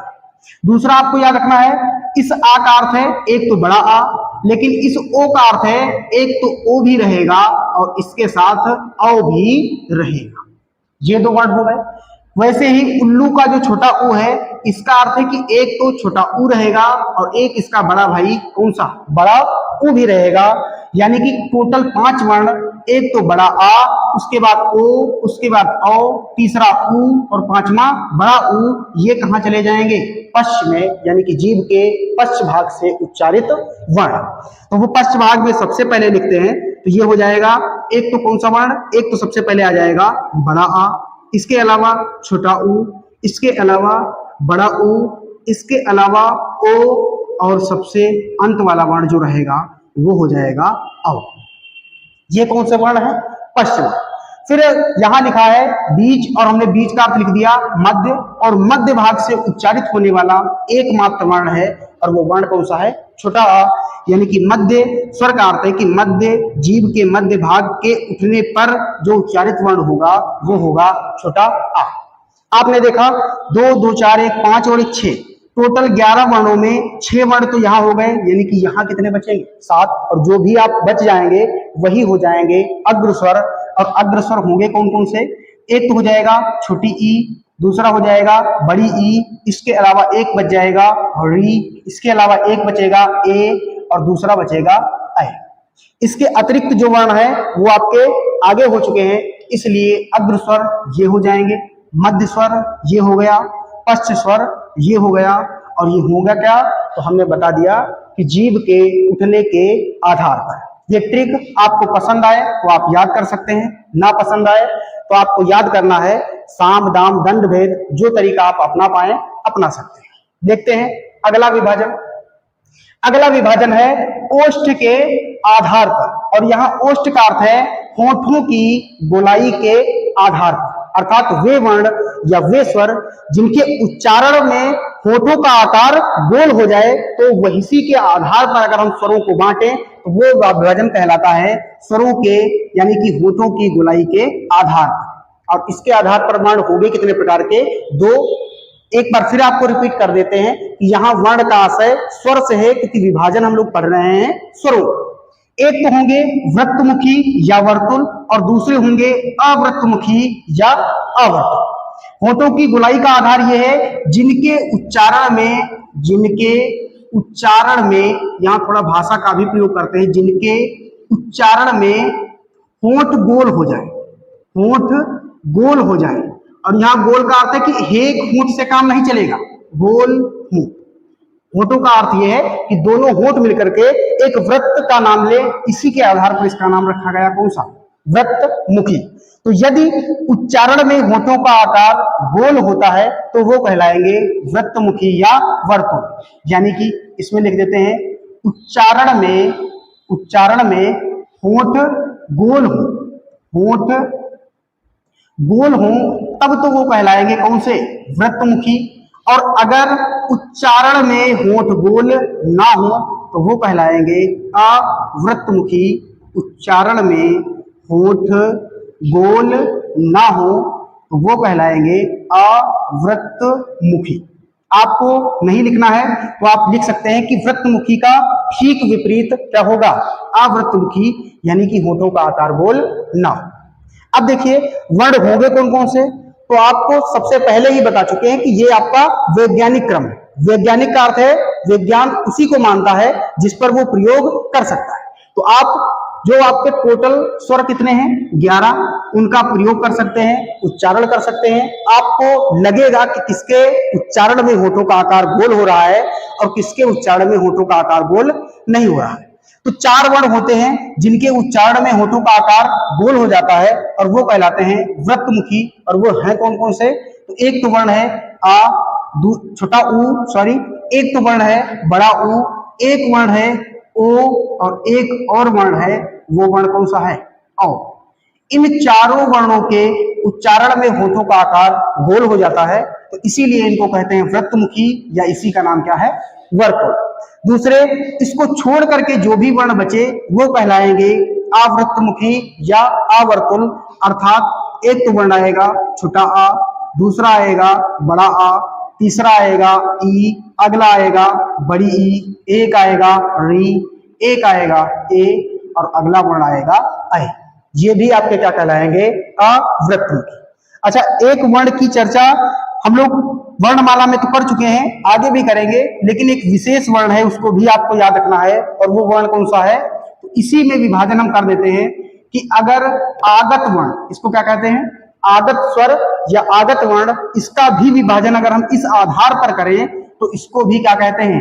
वृत्तमुखी। और ये हाल ही में क्वेश्चन पूछा गया है तो हमको याद आ गया, तो हमने आपको बता दिया कि ये भी क्या कहलाएगा? ये कहलाता है वृत्तमुखी।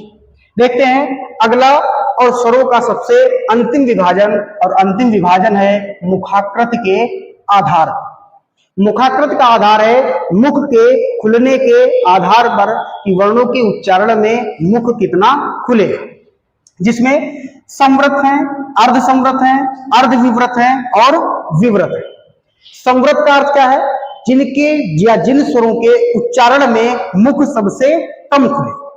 अर्ध संवृत का अर्थ क्या है? जिनके उच्चारण में मुख संवृत से थोड़ा ज्यादा लेकिन अर्ध विवृत से थोड़ा कम खुले। अर्ध विवृत क्या होंगे? वे वर्ण जिनके उच्चारण में मुख अर्ध विवृत से ज्यादा लेकिन विवृत से कम खुले। और विवृत में वे वर्ण जिनके उच्चारण में मुख सबसे ज्यादा खुले। तो आपको पता है, हमने अभी आपको विभाजन में थोड़ा हिंट भी दी थी कि एक वर्ण जो कि सबसे पहले बताया था, एक तो ये, इसका एक छोटा रूप है जिसको कहते हैं हम लोग बड़ा आ। तो इस पर चर्चा आगे करनी है, तो बात करते हैं केवल बड़ा आ की। ये एक वर्ण ऐसा वर्ण है जिसके उच्चारण में मुख का आकार सबसे ज्यादा खुलता है। और विवृत में लिख देते हैं जिनमें मुख सबसे ज्यादा खुले, जिनमें मुख सबसे ज्यादा खुले, वही कहलाता है विवृत। और एकमात्र विवृत जो वर्ण रहेगा वो आपका होता है बड़ा आ। तो विवृत में क्या रहेगा? दूसरा आपको यह भी याद रखना है कि आपने देखा कि हमने संवृत सबसे ऊपर लिखा है लेकिन लिखा सबसे पहले है कौन सा? विवृत। इसका अर्थ यह है कि अगर आप भी इसी टेक्निक से पढ़ते हैं तो निश्चित ही आपको पढ़ने में आनंद आएगा। देखिए, सबसे पहले क्या हो गया? बड़ा। अब आप जानते हैं कि जो इससे छोटे या वृद्धि होते हैं वो इससे ठीक ऊपर जाएंगे, और इससे छोटे एक तो कौन सा होगा? इसका ह्रस्व यानी कि छोटा आ। फिर हमने बताया कि जो होंगे वृद्धि, और वृद्धि में कौन से आते हैं? एक तो आता है अ और एक तो वर्ण आता है कौन सा? औ, और यही वर्ण कहलाते हैं अर्ध विवृत वर्ण। बड़ा अ सबसे नीचे, इसका छोटे और दोनों वृद्धि किसमें आएंगे? अर्ध विवृत। फिर हमने कहा कि इससे भी कम मुख खुले वो कहलाएंगे अर्ध संवृत। छोटा आ तो जा चुका, अब इसके छोटे वाले बचे, और इसके छोटे वाले कहलाते हैं एक तो ए और दूसरा कौन सा? ओ। इसका छोटा ये मान लीजिए, इसका छोटा ये मान लीजिए, और ये दोनों वर्ण कहलाएंगे अर्ध संवृत वर्ण।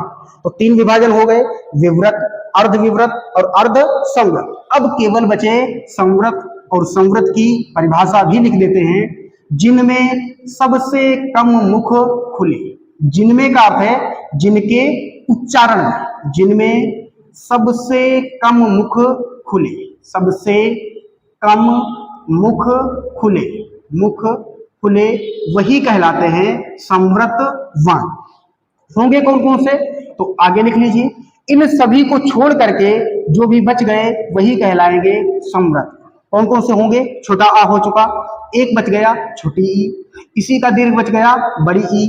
फिर आपको पता है एक तो बच गया कौन सा? छोटा ऊ, एक बच गया कौन सा? बड़ा ऊ, और एक वर्ण बच गया कौन सा? री। इसके अतिरिक्त जो वर्ण थे वो तो सभी बांटे जा चुके हैं। फिर हमने बताया कि इसके एक जो विशेष रूप आगत वर्ण, इसका अगर हम लेख करें तो ये भी अर्ध विवृत के अंतर्गत आ जाता है। इसका अगर विभाजन करें तो ये भी क्या कहलाएगा? अर्ध विवृत, और इसको आपको विशेषकर याद रखना है। तो पांचवा विभाजन जो स्वर का था, मुखाकृति या मुख के खुलने के आधार पर, वो भी आपने पढ़ लिया। संवृत क्या कौन से वर्ण होंगे, अर्ध संवृत कौन से होंगे, अर्ध विवृत कौन से होंगे और विवृत कौन से होंगे। ये स्वरों का संपूर्ण विभाजन हो गया। आगे हम लोग चर्चा करेंगे स्वरों के उच्चारण स्थान। देखिए, स्वरों के उच्चारण स्थान, स्वरों के जो उच्चारण स्थान रहने वाले हैं या व्यंजन के उच्चारण स्थान रहने वाले हैं, दोनों को लगभग समान आधार पर बांटा गया है। तो विभाजन हम यहां आपको समझा देते हैं। यही सेम विभाजन व्यंजन में भी पढ़ना है तो वहां केवल डायरेक्ट पढ़ेंगे, यहां आपको समझाया देते हैं। अगर आपको किन्हीं स्वरों का या व्यंजनों का उच्चारण करना है तो उच्चारण के दो तरीके होते हैं। एक तरीका होता है प्रयत्न के आधार पर। प्रयत्न का अर्थ है प्रयास या चेष्टा, इसकी परिभाषा दी जाती है। उच्चारण करने की चेष्टा ही क्या कहलाती है? प्रयत्न। तो एक तो प्रयास के आधार पर, दूसरा जब आप प्रयास करेंगे तो कोई ना कोई उच्चारण स्थान से ही वर्ण उच्चारित होगा, तो दूसरा आधार हो जाता है स्थान के आधार पर। जो प्रयत्न का आधार है उसी प्रयत्न के आधार पर फिर से दो भागों में डिवाइडेशन होता है, और एक होता है घोषत्व का आधार, और घोषत्व का अर्थ होता है गले का कंपन। गले का कंपन, कंपन समझ पा रहे हैं? इसी कंपन को लिख देते हैं नाद, और नाद का अर्थ क्या होता है? ध्वनि। यानी कि अगर उच्चारण में गले में कंपन हो रहा है उसके आधार पर, और एक है प्राण तत्व के आधार पर या प्राणत्व के आधार पर, इसकी चर्चा पीछे थोड़ी की है। प्राण तत्व का अर्थ है फेफड़ों में उपस्थित वायु, फेफड़ों में उपस्थित वायु, फेफड़ों में उपस्थित वायु के आधार पर उपस्थित वायु, और यहां वायु का अर्थ क्या है? Carbon dioxide. जो प्राणत्व का आधार है इसको फिर से दो भागों में बांट दिया गया, एक तो अल्प प्राण, दूसरा महाप्राण। यानी कि जो फेफड़ों में उपस्थित वायु है उसका अगर थोड़ा प्रयोग होता है तो वर्ण कहलाएंगे अल्प प्राण, अगर ज्यादा होता है तो वो वर्ण कहलाएंगे महाप्राण। जबकि अगर किसी वर्ण के उच्चारण में गले में कंपन होता है तो वो कहलाएगा अघोष। अगर गले में कंपन होता है तो वो कहलाएगा सघोष, या उसी का नाम क्या है? घोष।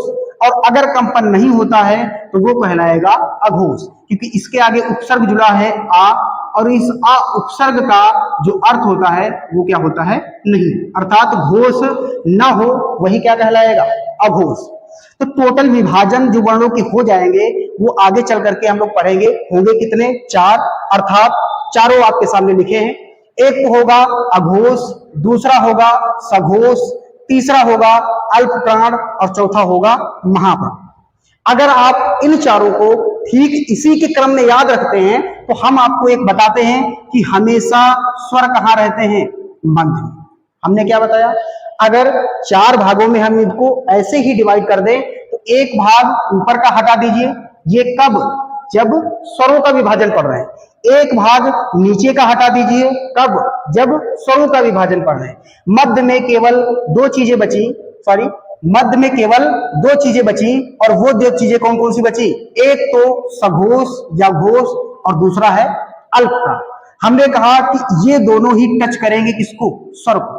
अर्थात स्वर के संबंध में जो आपको लिखना है वो क्या लिखना है कि जो भी आपके स्वर होते हैं, अर्थात सभी स्वर क्या होंगे? एक तो सघोष या तो घोष होंगे, दूसरा क्या होंगे? अल्प प्राण होंगे। तो यहां लिख देते हैं सभी स्वर अल्प प्राण, सभी स्वर अल्प प्राण, सभी स्वर अल्प प्राण तथा अल्प प्राण तथा सघोष होते हैं। क्या होते हैं? सघोष होते हैं। और चूंकि इसी सघोष का ही नाम क्या है? घोष, तो दोनों बातें लिख देते हैं। घोष होते हैं। स्वर के संबंध में इतनी ही जानकारी उच्चारण के हिसाब से आपको याद रखनी है कि सभी स्वर हमेशा कहाँ रहेंगे? मध्य में। और मध्य का अर्थ है कि सभी स्वर अल्प प्राण होंगे और तथा क्या होंगे? सघोष होंगे। ये तो पहला आधार था, कब? प्रयास या प्रयत्न के आधार। अगला आधार हम लोग पढ़ने वाले हैं, और अगला आधार क्या है? उच्चारण स्थान के आधार। उच्चारण स्थान के आधार, उच्चारण स्थान के आधार। और जो उच्चारण स्थान होते हैं वो आपके यहाँ गले से लेकर के फिर आप इसके विपरीत दिशा में बाहर की तरफ आएंगे तो वही उच्चारण स्थान आपको मिलते जाते हैं। देखिए यहां भी आपको समझना है, ये क्या है? ये है स्थान, और ये क्या है? ये है स्थान से संबंधित। बहुत ही महत्वपूर्ण जानकारी यहां भी आपको एक हम बताएंगे। ये क्या है? स्थान से संबंधित। आगे चल करके हम लोग शब्द पढ़ेंगे, उस शब्द में एक शब्द पढ़ने वाले हैं हम लोग संज्ञा। कौन सा शब्द पढ़ेंगे? संज्ञा। और एक इसी विकारी के अंतर्गत एक शब्द आएगा विशेषण। देखिए शब्दों की वैल्यू क्या है। हमने कहा कंठ क्या है? स्थान है, जबकि कंठ क्या है? उसी स्थान से संबंधित है, अर्थात कंठ का क्या हो गया? विशेषण। तो इधर वाले जो भी शब्द लिखे हैं वो सभी शब्द क्या हैं? ये सभी शब्द हैं संज्ञा।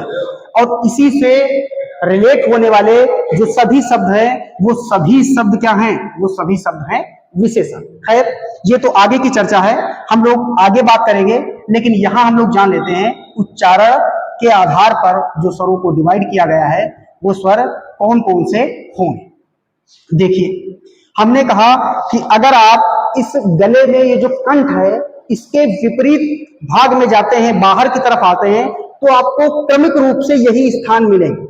यानी कि जो सबसे यहां नीचे रहेगा, गले में रहेगा, उसको हम लोग क्या कहते हैं? उसको कहते हैं कंठ। ठीक कंठ से थोड़ा ऊपर बढ़ेंगे, जहां जीवा आपकी पीछे होकर भी न पहुंच सके, वो कहलाता है क्या? ताल। उस ताल से थोड़ा आगे बढ़ेंगे लेकिन दांत से पीछे रहेंगे, तो जो स्थान होता है वो कहलाता है मूर्धा। और उसी मूर्धा से थोड़ा आगे बढ़ेंगे, जहां जीवा आपकी लगभग सीधी रहती है, वो कहलाता है दंत। और उसी दंत से बाहर की तरफ जब निकलेंगे तब जो आपका स्थान आता है वो कहलाता है ओष्ठ। ओष्ठ का एक पर्याय है रद पट। ये महत्वपूर्ण है, याद रखना है, बता दिया आपको। अब देखिए जो आपके स्वर हैं कितने? 11। उन्हीं 11 में कंठ स्वर कौन कौन से हैं? तो आपको याद रखना है जो स्वर सबसे पहले उनका उच्चारण भी सबसे पहले। ये केवल याद करने का तरीका है, इसके अलावा कुछ नहीं। यानी कि छोटा आ और बड़ा आ ये क्या कहलाएंगे? कंठ वर्ण या कंठ से उच्चारित होने वाले वर्ण। दूसरा ताल, तो छोटा आ बड़ा आ के बाद वर्ण कौन सा है? छोटी ई और बड़ी ई। तो छोटी ई बड़ी ई क्या हो जाएगी? ताल या ताल। तीसरा आया आपका मूर्धा। इसके बाद अगर क्रम रूप में आएंगे तो वर्ण आएंगे छोटा ऊ बड़ा ऊ। उस छोटा ऊ बड़ा ऊ को हम लोग रखते हैं किसके अंतर्गत? ओष्ठ के अंतर्गत। तो ओष्ठ में आएंगे एक तो छोटा ऊ और दूसरा आएगा बड़ा। ठीक, इसके आगे बढ़ते हैं तो वर्ण आता है री, और री वर्ण कहलाता है उच्चारण स्थान में कौन सा वर्ण? मूर्धन्य वर्ण। स्वरों में कोई भी ऐसा वर्ण नहीं होता है जो कि दंत हो, इसलिए यहां जगह हमेशा क्या रहती है? खाली रहती है। संस्कृत में एक वर्ण होता है ली, उसको आपको पढ़ना नहीं है क्योंकि हम लोग हिंदी पढ़ रहे हैं। अब देखिए हमने यहां लिखा कंठ ताल। कब कोई एक वर्ण कंठ का मिलेगा, कोई एक वर्ण ताल का मिलेगा, तब एक ध्वनि उच्चारित होगी और उस ध्वनि को क्या कह देंगे? कंठ ताल। दूसरा कोई एक कंठ का वर्ण मिलेगा, कोई एक ओष्ठ का वर्ण मिलेगा, और इन दोनों से एक वर्ण उच्चारित होगा, जिस वर्ण को कह देंगे क्या? कंठ ओष्ठ। और हम चर्चा भी कर चुके हैं कि कंठ का एक वर्ण मान लीजिए हमने कह दिया आ है, उसके बाद ताल का हमने एक वर्ण कह दिया मान लीजिए ई है, और अगर इन दोनों का योग करते हैं तो आपने पढ़ा है कि एक वर्ण होता है ए, जिसका योग होता है आ प्लस ई, और एक इसी का साथी भी शामिल कर लीजिए ए, यानी कि ए और ए, इन दोनों के उच्चारण स्थान क्या होते हैं? कंठ ताल। तो कंठ ताल में दो वर्ण लिख देंगे, एक तो ए और अगला वर्ण हो जाएगा कौन सा? ए। दूसरा हमने कहा कि कोई एक कंठ का वर्ण मिल जाए, हमने लिख दिया छोटा आ। कोई एक ओष्ठ का वर्ण मिल जाए, हमने लिख दिया छोटा ऊ। अगर इन दोनों का योग हो जाए तो एक वर्ण बनता है, और वो वर्ण कौन सा होता है? ओ। फिर हमने कहा कि इसी का साथी भी लिख दो, और साथी कौन सा हो जाएगा? औ। और जब ये दोनों वर्ण हो जाएंगे तो इनका उच्चारण जो होता है वही हो जाएगा कंठ ओष्ठ।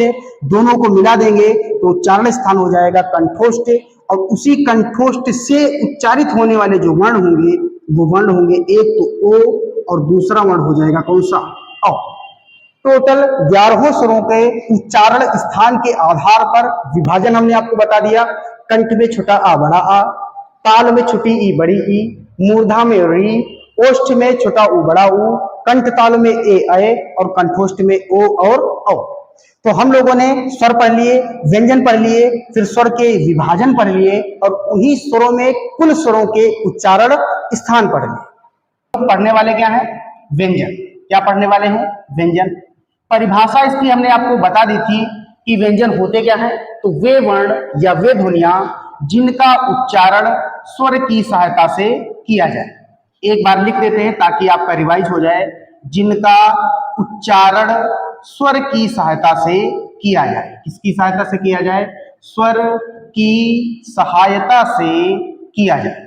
एक तो हमने ये आपको बात बताई थी। दूसरा इसी के साथ हमने क्या बताया था? ऑब्लिक करके एक परिभाषा आपको और बताई थी कि वे ध्वनियां जिनके उच्चारण करने के लिए मुख में संघर्ष हो। वो संघर्ष जीवा का मूर्धा के साथ हो सकता है, दंत के साथ हो सकता है, ओष्ठ के साथ हो सकता है या प्राणवायु के आधार पर भी हो सकता है। इन सब पर चर्चा हम पिछली क्लास में कर चुके हैं। आज बताने का कारण आपको ये था क्योंकि हम लोग टॉपिक ही शुरुआत करने जा रहे हैं किसकी? व्यंजन की। फिर बताया था कि इन्हीं व्यंजनों की अगर कुल संख्या पूछी जाए तो सामान्य जो संख्या होती है व्यंजनों की वो कितनी होती है? 41। हालांकि ये क्वेश्चन कभी पूछा नहीं गया है। अगर 41 न दिया हो तो उत्तर हो सकता है कितना? 39। और ये कब होगी इस पर भी चर्चा हम लोग कर चुके हैं। लेकिन मुख्यतः जो प्रश्न पूछा जाता है वो पूछा जाता है कि मूल व्यंजनों की संख्या कितनी होती है। अगर आपसे क्वेश्चन ये पूछा जाए जो कि एक आध बार पूछा जा चुका है तो उत्तर कितना होगा? 33। और 33 जो रहेंगे आपके वो हम बता भी चुके हैं कि 33 अगर व्यंजन होंगे तो इसमें 25 वर्गीय व्यंजन रहेंगे, 4 अंतस्थ वर्ण रहेंगे और 4 ऊष्म वर्ण रहेंगे। इन्हीं को जुड़ करके जो टोटल संख्या आएगी वो कितनी आएगी? 33। इस बात पर चर्चा हम लोग कर चुके हैं। आगे हम लोग देखते हैं उन्हीं व्यंजनों के विभाजन। व्यंजन का विभाजन, जैसे स्वर में हम लोगों ने पढ़ा था कि स्वर का विभाजन कितने आधार पर किया गया था? तो उसके आधार थे कितने? 5। लेकिन व्यंजन भले ही संख्या में ज्यादा है लेकिन जो उसके विभाजन के आधार हैं वो आधार कितने हैं? 4। और चारों आपके सामने लिखे हुए हैं। पहला व्यंजन का प्रकार है स्पर्शी या वर्गीय व्यंजन और उसी व्यंजन को हम लोग क्या कह सकते हैं? वर्ण कह सकते हैं। क्योंकि आपको पता है कि वर्ण के अंतर्गत ही दोनों प्रकार की ध्वनियां आती हैं। एक तो ध्वनि आती है कौन सी? स्वर। और दूसरी ध्वनि आती है कौन सी? व्यंजन। तो स्वर और व्यंजन दोनों को हम संयुक्त रूप से क्या कह सकते हैं? वर्ण कह सकते हैं। तो पहला आधार स्पर्शी या वर्गीय व्यंजन, दूसरा अंतस्थ व्यंजन, तीसरा आधार कौन सा है? ऊष्म व्यंजन और जो चौथा प्रकार है उसको कहते हैं संयुक्त या मिश्रित व्यंजन। एक एक करके विस्तृत चर्चा आपके साथ करते हैं व्यंजनों के ऊपर। सबसे पहले पहला प्रकार हम लोग देखेंगे और पहला प्रकार कौन सा है? स्पर्शी या वर्गीय व्यंजन। आपको पता है कि स्वरों की संख्या 11 है, आ से लेकर ओ तक। ठीक इसके बाद 2 वर्ण आते हैं जिसको हमने कहा था कि उनको नाम दे दिया गया अयोगवाह या नपुंसक। ठीक उसके बाद जो शुरुआत होती है और वो शुरुआत कैसी होती है? का, खा, गा, घा और इसी का पंचमाक्षर घा। उसके बाद चा, छा, जा, झा और इसका पंचमाक्षर इ। उसके बाद टा, ठा, डा, ढा और रा। इसके बाद ता, था, दा, धा और ना और सबसे अंत में जो वर्ग आएगा पा, फा, बा, भा और मा। ये विभाजन हम लोग किसका पढ़ रहे हैं? वर्गीय या स्पर्शी व्यंजन। शब्द पर पहले चर्चा कर लेते हैं। पहला शब्द लिखा है स्पर्शी वर्ण। स्पर्शी का अर्थ है कि वे ध्वनियां जिनके उच्चारण के लिए जिह्वा कहीं ना कहीं किसी न किसी स्थान पर स्पर्श करे तो वे सभी वर्ण क्या कहलाएंगे? स्पर्शी वर्ण। दूसरा इन्हीं का नाम क्या है? वर्गीय व्यंजन। वर्गीय व्यंजन कैसे होंगे? जैसे अगर हम इनको संख्यात्मक रूप में लिख दें 1, 2, 3, 4 और 5। उसके बाद दूसरी संख्या इधर लिख देते हैं 1, 2, 3, 4, 5। अगर इसको हम एक कोई दूरी मान लें तो आपको पता है कि इधर भी ये कितनी है 5, इधर भी ये कितने हैं 5। अगर ये यहाँ 5 है तो यहाँ भी कितने होंगे 5, और अगर ये यहाँ 5 हैं तो यहाँ भी कितने होंगे 5। और अगर आपको गणित का थोड़ा भी ज्ञान होगा तो आपको पता है कि यदि किसी आकृति की चारों भुजाओं की लंबाइयां बराबर है तो उस आकृति को कहते हैं क्या वर्ग। और इसी वर्ग से एक शब्द बन गया और शब्द को क्या कह दिया गया वर्गीय व्यंजन। अर्थात ऐसे भी कह सकते हैं कि चूंकि लंबवत और क्षितिज वर्णों की संख्या समान है और वो संख्या है कितनी 5, इसलिए इनका नाम क्या है वर्गीय व्यंजन। अगर बात की जाए कि कुल वर्गीय व्यंजनों की संख्या कितनी है तो आपको पता है कि अगर प्रत्येक पंक्ति में संख्या कितनी है 5 और टोटल पंक्तियां ही कितनी है 5, यानी कि संख्या हो जाएगी कितनी 25। तो टोटल वर्गीय व्यंजनों की संख्या कितनी है, टोटल वर्गीय व्यंजनों की जो संख्या है वो संख्या हो जाएगी 25। दूसरा क्या महत्वपूर्ण हो सकता है, तो दूसरा ये हो सकता है कि अगर वर्गीय व्यंजनों की संख्या में पूछा जाए कि कहां से कहां तक के वर्ण आएंगे तो ये वर्ण आएंगे का से मां तक। का से मां तक के टोटल वर्ण क्या कहलाएंगे वर्गीय व्यंजन। दूसरे वर्ण कौन से हैं अंतस्थ वर्ण, यहां चूंकि लिख चुके हैं तो अगले पेज पर हम लोग चर्चा कर लेते हैं। तो दूसरा जो आपका व्यंजन का प्रकार है वो कौन सा है अंतस्थ वर्ण। अंतस्थ वर्ण या व्यंजन जो भी नाम आप दें सही होगा। देखिए अंतः का अर्थ क्या होता है अंदर, स्थित का अर्थ क्या होता है स्थित, यानी कि जो आपके अंदर स्थित प्राणवायु है। देखिए इसको लिख देते हैं अंदर स्थित प्राणवायु, अंदर स्थित प्राणवायु, प्राणवायु। और अंदर प्राणवायु कहां स्थित रहेगी फेफड़ों में। ऐसे वर्ण जिनके उच्चारण के लिए केवल अंदर यानी कि आपके फेफड़ों में उपस्थित प्राणवायु की ही आवश्यकता हो और उनसे कोई वर्ण उच्चारित हो तो वो वर्ण कहलाएंगे कौन से अंतस्थ वर्ण। और अंतस्थ वर्णों की अगर संख्या की बात करें तो इनकी संख्या कितनी है 4, और वो 4 वर्ण कौन कौन से हैं, एक वर्ण है या, दूसरा वर्ण है रा, तीसरा वर्ण है ला और चौथा वर्ण है वा। टोटल अंतस्थ वर्णों की संख्या कितनी है 4। कौन कौन से हैं या, रा, ला, वा। तो ये हो गया आपका व्यंजन का दूसरा प्रकार अंतस्थ वर्ण। तीसरा जो आपका प्रकार है वो व्यंजन का कौन सा है, तो तीसरा प्रकार आपको पता है जिसका नाम क्या है ऊष्म वर्ण। ऊष्म वर्ण या ऊष्म व्यंजन जो भी आप इसका नाम देंगे सही होगा, क्योंकि हमने बताया कि वर्ण को ही क्या कह सकते हैं स्वर या व्यंजन। देखिए ऊष्म से एक शब्द होता है ऊष्मा, और ऊष्मा का अर्थ क्या होता है ऊर्जा। ऊष्म का अर्थ क्या होता है गर्म, यानी कि ऐसे वर्ण जिनके उच्चारण के लिए अंदर से जो प्राणवायु निकलेगी उसकी जो मात्रा हो या उसका जो उसका प्रकार होगा वो कैसा हो गर्म हो, कैसा हो गर्म हो। ऐसे वर्ण जिनके उच्चारण के लिए प्राणवायु गर्म हो जाए ऊष्मित हो करके निकले वो वर्ण कहलाएंगे ऊष्म वर्ण या ऊष्म व्यंजन। और ऊष्म व्यंजनों की भी संख्या कितनी है, तो इनकी भी संख्या कितनी है 4 है। और वो 4 वर्ण कौन कौन से हैं, तो इन्हीं के आगे जब हम 4 वर्ण पढ़ते हैं एक वर्ण आता है आपका शा, दूसरा वर्ण आता है शा, तीसरा वर्ण आता है सा और चौथा वर्ण आता है हा।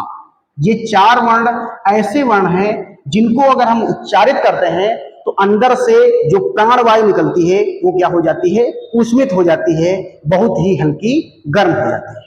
दूसरा आपको इसमें इस सा का क्रम भी याद रखना है कि सबसे पहले ये वाला सा आएगा, उसके बाद ये वाला सा आएगा और उसके बाद ये वाला सा आएगा।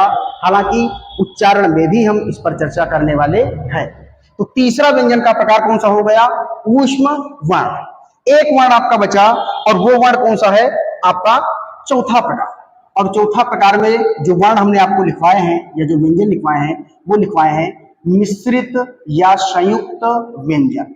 मिश्रित या संयुक्त वर्ण, संयुक्त वर्ण या संयुक्त व्यंजन। ये कौन कौन से होते हैं, हालांकि इन वर्णों पर भी बहुत ही अल्प रूप में चर्चा हम लोग, जो आपकी सबसे पहली वाली क्लास थी हिंदी भाषा की या हिंदी शब्द की सामान्य जानकारी, उसमें हम लोगों ने एक टॉपिक इसी के साथ में कवर किया था, ध्वनि। जिन लोगों ने नहीं देखा हो तो कृपया जाकर के पहले वो आप क्लास देखें, ताकि आपको ये अच्छे से समझ में आए।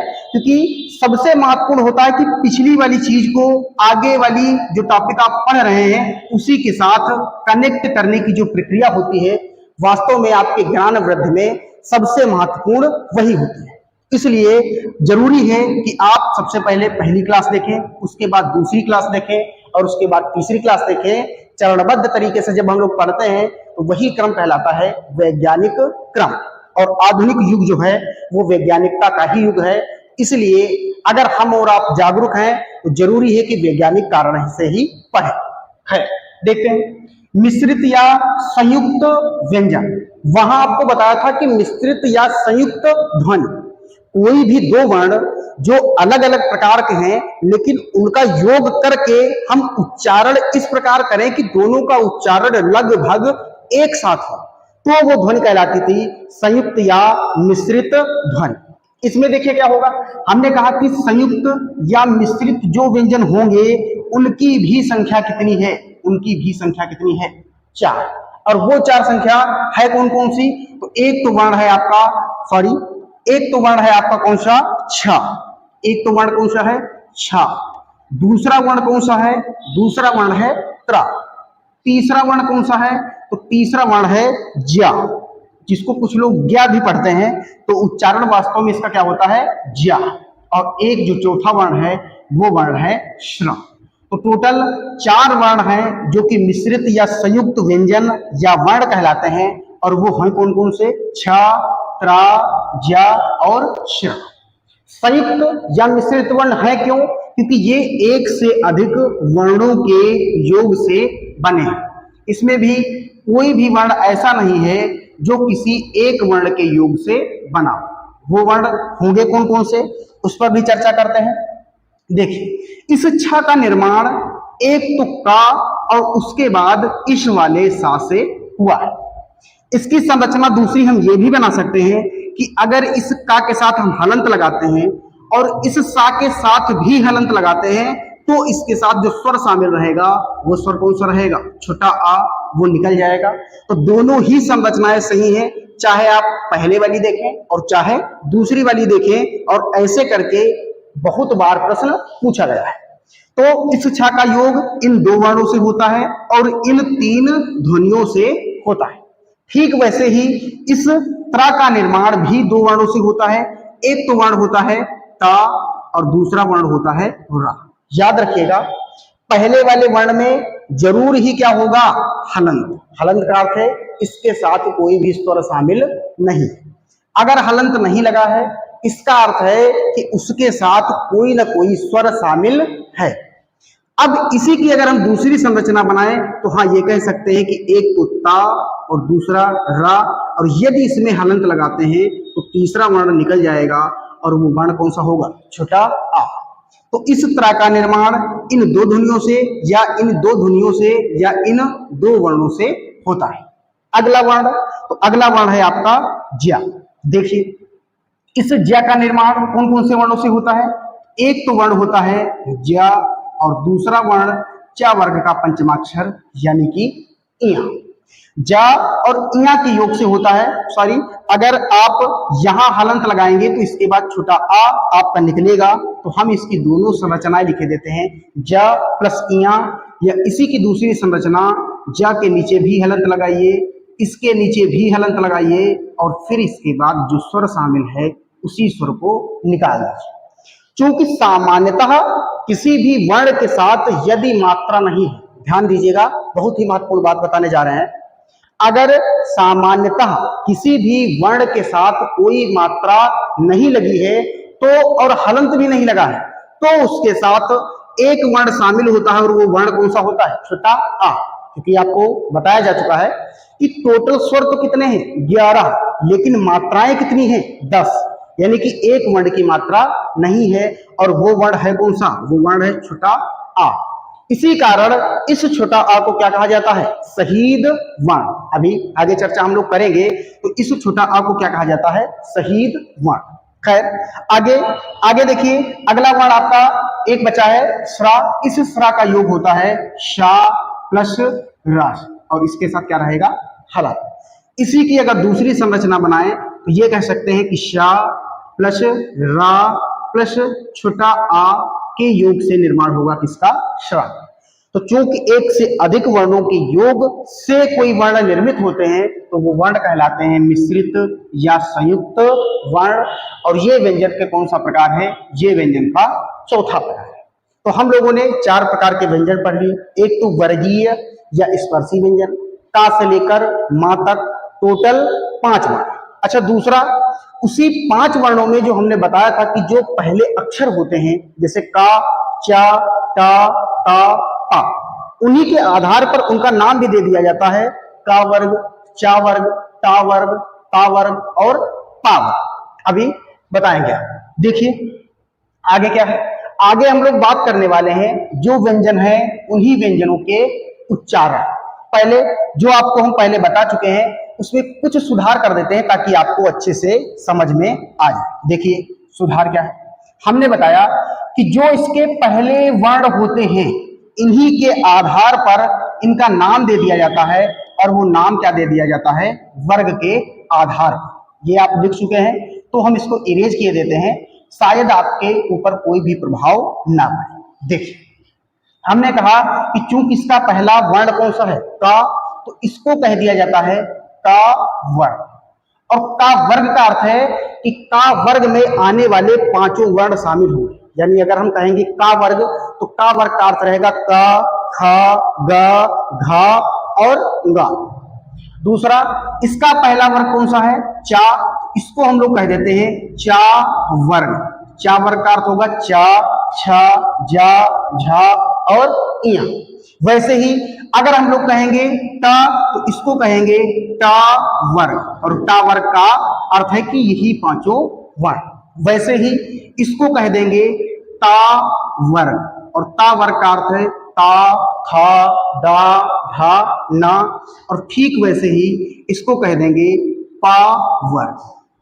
तो इन वर्गों के नाम से ही, चूंकि अगर 5 वर्णों को आपको पढ़ना है तो आप कह देंगे का, चा, टा, ता, पा वर्ग का अर्थ है कि 2500 वर्ण हो गए। दूसरा, ये जो हमने ऊपर संख्याएं लिखी है, 1, यहां लिखा है 2, यहां लिखा है 3, यहां लिखा है 4, यहां लिखा है 5, इनका भी प्रयोग हम लोग आगे करने वाले हैं जब इनके उच्चारण पढ़ेंगे।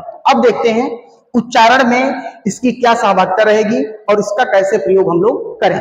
देखिए, अब हमने कहा कि अब हम लोगों को पढ़ने हैं क्या? जो आपके व्यंजन है उन्हीं व्यंजनों के उच्चारण स्थान। और उच्चारण स्थान में भी अगर आप रिलेट कर पाए तो हमने जब आपको बताया था कि स्वरों के उच्चारण स्थान, तो स्वरों के उच्चारण स्थान में हमने बताया था कि अगर उच्चारण करना है तो वो उच्चारण 2 आधारों पर हो सकता है। एक आधार बताया था कि प्रयास या प्रयत्न के आधार पर उच्चारण होता है, और दूसरा होता है स्थान के आधार पर उच्चारण। जो स्थान के आधार पर उच्चारण था उसके अंतर्गत आपके उच्चारण स्थान आते हैं, जैसे कि कंठ, तालु, मूर्धा, दंत, ओष्ठ।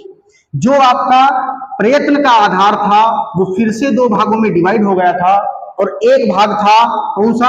एक भाग था घोष के आधार पर या घोषत्व के आधार पर, और दूसरा आधार था प्राण के आधार पर या प्राणत्व के आधार पर। फिर बताया था हमने कि इस घोषत्व के भी 2 आधार हो गए थे, इस प्राणत्व के भी आधार कितने हो गए थे? 2। घोषत्व का अर्थ क्या था? गले में होने वाला कंपन। प्राणत्व का अर्थ क्या था? फेफड़ों से निकलने वाली प्राणवायु अर्थात कार्बन डाइऑक्साइड की मात्रा। घोषत्व के 2 आधार थे। एक तो आधार था कौन था? अघोष, यानी कि जिसमें अनुनाद या कंपन न हो। दूसरा था सघोष, वे वर्ण जिनके उच्चारण में कंपन हो, और इसी सघोष को हमने कह दिया था क्या? घोष। और जो प्राणत्व के आधार पर था उसमें हमने कहा था कि इसका अगर प्राणवायु की कम आवश्यकता होती है तो इसको कहते हैं अल्प प्राण, और अगर प्राणवायु की ज्यादा आवश्यकता होती है तो इसको कह देते हैं महाप्राण। क्योंकि इसको आगे हमने शॉर्ट रूप में लिखा है, सीधे प्रयत्न के आधार पर और प्रयत्न के आधार पर सीधे अघोष, इसीलिए रिलेट करने के लिए हमने आपको बता दिया। स्थान में क्या आ जाएंगे, कंठ, तालु, मूर्धा, दंत, ओष्ठ। देखिए जो आपके उच्चारण हमने बताए, एक तो आपका कौन सा है, प्रयत्न के आधार पर, और प्रयत्न के आधार पर भाई पहला प्रकार कौन सा है, प्राणत्व के आधार पर। प्राणत्व के आधार पर पढ़ने से पहले हम लोग पहले पढ़ लेते हैं कहां, घोषत्व के आधार पर। क्यों, इसका भी रीजन आपको आगे देने वाले हैं। तो सबसे पहले आपको पढ़ने हैं अघोष वर्ण, और यदि आप पूरी क्लास में अब तक सीरियस नहीं थे तो यहीं से सतर्क हो जाइए, क्वेश्चन आपके यहीं से सबसे ज्यादा पूछे जाते हैं कि कौन कौन से वर्ण अघोष हैं, कौन कौन से वर्ण सघोष। देखिए घोषत्व का अर्थ क्या है, ऐसे वर्ण जिनके उच्चारण में गले में कंपन हो, यदि कंपन होगा तो वो वर्ण कहलाएंगे सघोष, या इन्हीं का दूसरा नाम क्या है, घोष। यदि वर्णों, और यहां वर्ण का आशय है व्यंजन, और यदि किसी व्यंजन के उच्चारण में गले में कंपन नहीं होता है तो वो कहलाते हैं अघोष। अब आपके मन में यह भी हो सकता है कि हम उच्चारण तो कर रहे हैं लेकिन हमारे गले में कंपन हो रहा है, तो माफ करिएगा, अगर किसी अघोष वर्ण का उच्चारण आप कर रहे हैं और फिर भी कंपन हो रहा है, इसका अर्थ यह है कि आप सही से उच्चारण नहीं कर पा रहे हैं, जो कि वैज्ञानिक क्रम है। देखिए अब चर्चा करते हैं कि अघोष वर्ण के अंतर्गत कौन कौन से वर्ण आए। तो अब रिलेट करिए, जो हम पहले आपको बता चुके हैं, यहीं से रिलेट करना है आपको, कहां से, यहां। अब हम लिखने वाले हैं कि जो भी आपके वर्गीय व्यंजन होते हैं, इन वर्गीय व्यंजन के जो भी पांचों वर्ग होते हैं, उन पांचों वर्ग के जो पहले और दूसरे वर्ण होते हैं, वो सभी वर्ण क्या होते हैं, अघोष होते हैं। यानी कि का वर्ग का का और खा, चा वर्ग का चा और छा, टा वर्ग का टा और ठा, ता वर्ग का ता और था, और पा वर्ग का पा और फा वर्ण क्या होते हैं, अघोष होते हैं, यानी कि अघोष होते हैं। इनके उच्चारण में गले में कंपन नहीं होता। यही हम भाषिक रूप में लिखने वाले हैं। देखिए क्या लिखे, अघोष में हम लिख लिया कि वर्गीय व्यंजन के, जो भी आपकी है वर्गीय व्यंजन के कौन कौन से वर्ण, वर्गीय व्यंजन के प्रथम, प्रथम का अर्थ है पहला, व द्वितीय वर्ण, द्वितीय वर्ण क्या होंगे, अघोष होंगे। और कौन कौन से वर्ण, तो और भी वर्ण है, और वर्ण कौन कौन से हैं, तो वर्ण है आपका ये वाला शा, दूसरा ये वाला शा, तीसरा कौन सा सा, तो तीसरा सा भी आपको लिखना है, तो तीसरा सा लिख लीजिए जो कि साधारण सा होता है, ये वाला सा। इन तीनों सा भी क्या होते हैं, अघोष होते हैं। अघोष में वर्गीय व्यंजन के प्रथम व दूसरे वर्ण, और इसी के साथ में तीनों सा, सा, शा, सा, इनका एक साथ ही छूट गया है, वो भी आगे आएगा। तो टोटल ये वर्ण कहलाते हैं क्या, अघोष वर्ण। अब बात करते हैं हम लोग किसकी, सघोष की। फिर वही चलते हैं, वही से रिलेट करते हैं कि सघोष वर्ण कौन कहलाए। अब तक हमने बताया, आपने रिलेट किया कि जो भी आपके वर्गीय व्यंजन के पहले और दूसरे वर्ण थे वो क्या हो गए, अघोष। यानी बच कौन से गए, वर्गीय व्यंजन के तीसरे, चौथे, पांचवें वर्ण। इसके भी तीन, इसके भी तीन, इसके भी तीन, और इसके भी तीन, और अंत में इसके भी तीन, टोटल 15 वर्ण। इधर कितने थे, टोटल 10। तो वर्गीय व्यंजन के तीसरे, चौथे और पांचवें वर्ण क्या कहलाएंगे, सघोष। इसी पॉइंट को हम उठा करके सीधे इसी सघोष वाले कॉलम में लिख देंगे कि वर्गीय व्यंजन के, वर्गीय व्यंजन के, वर्गीय व्यंजन के तीसरे, चौथे, पांचवें वर्ण क्या होंगे, सघोष होंगे। प्लस जो भी आपने व्यंजनों का विभाजन पढ़ा है उसमें संयुक्त या मिश्रित व्यंजन को छोड़ दीजिए, क्योंकि उसमें 3 ध्वनियां शामिल हो जाती हैं, तो वो अघोष और सघोष के आधार पर विभाजित नहीं किए गए, ना ही उनको अल्प प्राण और महाप्राण के आधार पर विभाजित किया गया। यानी कि टोटल 33 वर्ण को ही विभाजित किया गया है घोषत्व और प्राणत्व के आधार पर। तो अब आपके बचे कौन कौन से वर्ण? 4 वर्ण बचे, वो कौन कौन से? अंतस्थ वर्ण। और अंतस्थ वर्ण का अर्थ है एक तो या, कौन सा वर्ण? या। इस या को थोड़ा सुधार करके लिख देते हैं। एक तो वर्ण बचा आपका कौन सा? या, दूसरा रा, तीसरा ला और चौथा वा। अंतस्थ वर्ण भी क्या होंगे? सघोष होंगे। और उसी के साथ एक इनका साथी छूटा है, वो भी यही आ जाएगा और एक वर्ण हो जाएगा कौन सा? हा। अघोष वर्गीय व्यंजन के पहले दूसरे वर्ण और तीनों सा। सघोष वर्गीय व्यंजन के तीसरे चौथे पांचवें वर्ण और चारों अंतस्थ वर्ण या, लावा और हा, ये क्या होंगे? सघोष। आगे देखिए, बात करते हैं, ये हमने आपको समझाया। आगे बात करते हैं उसी प्रयत्न के आधार पर जो प्राणत्व का आधार है। प्राणत्व का अर्थ है फेफड़ों से निकलने वाली प्राणवायु अर्थात कार्बन डाइऑक्साइड की मात्रा। अगर मात्रा कम आवश्यकता होगी तो वो कहलाएंगे अल्प प्राण, अगर मात्रा ज्यादा आवश्यकता होगी तो वो कहलाएंगे महाप्राण। देखिए, इसको भी हम उसी से रिलेट करेंगे जो हमने यहां पढ़े हैं। कौन से? ये देखिए, अघोष में क्या था? पहले और दूसरे। सघोष में क्या था? तीसरे, चौथे, पांचवें, यानी कि एक क्रम चल रहा था। अब जो अल्प प्राण और महाप्राण में होगा वो होगा अल्टरनेट क्रम, यानी कि पहला वाला रखिए, दूसरा छोड़ दीजिए, तीसरा वाला रखिए, चौथा छोड़ दीजिए, पांचवा वाला रखिए और छठा तो कोई है ही नहीं, यानी कि पहला, तीसरा और पांचवा।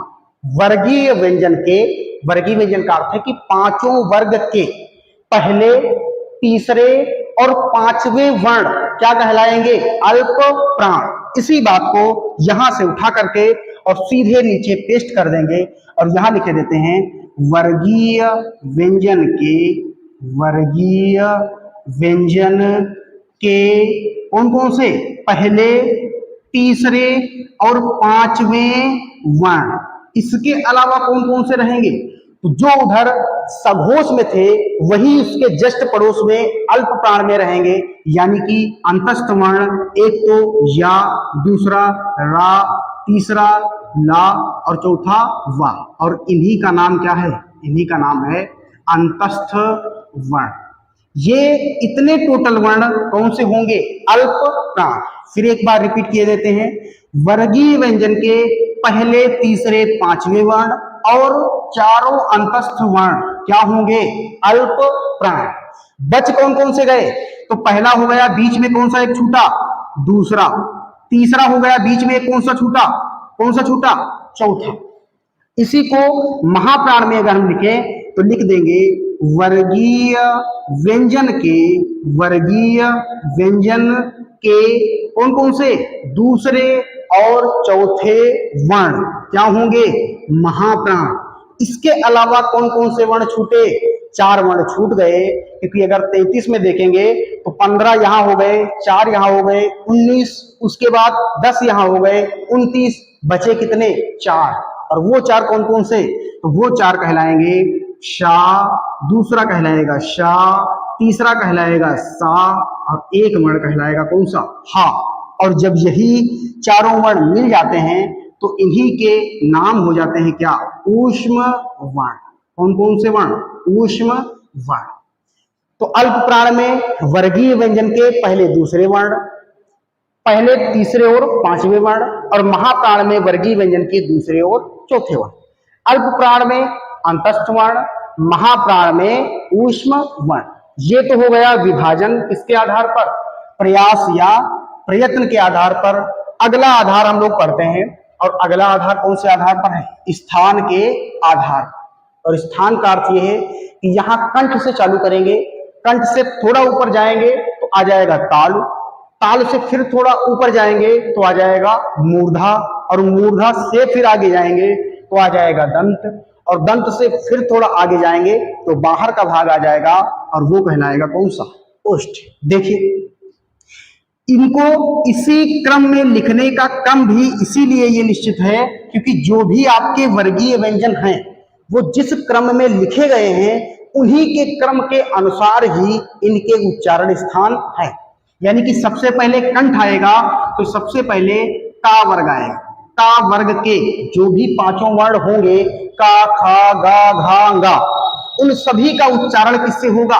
कंठ से, क्योंकि हमने यहां लिख दिया का वर्ग। और का वर्ग का अर्थ है कि का, खा, गा और घा और इसके साथ में पंचमाक्षर हो जाएगा कौन सा? अंग। देखिए उसके बाद हमने कहा कि दूसरे स्थान पर आया ताल। का वर्ग के बाद में कौन सा वर्ग लिखा था? का, उसके बाद लिखा था चा वर्ग। तो का वर्ग कंठ से, ताल से किससे हो जाएगा? चा वर्ग। और चा वर्ग का अर्थ है कि चा वर्ग के पांचों वर्ण। वैसे ही मूर्धा तीसरा स्थान है मूर्धा, यहाँ का वर्ग चा वर्ग, तो तीसरा स्थान आ जाएगा टा वर्ग।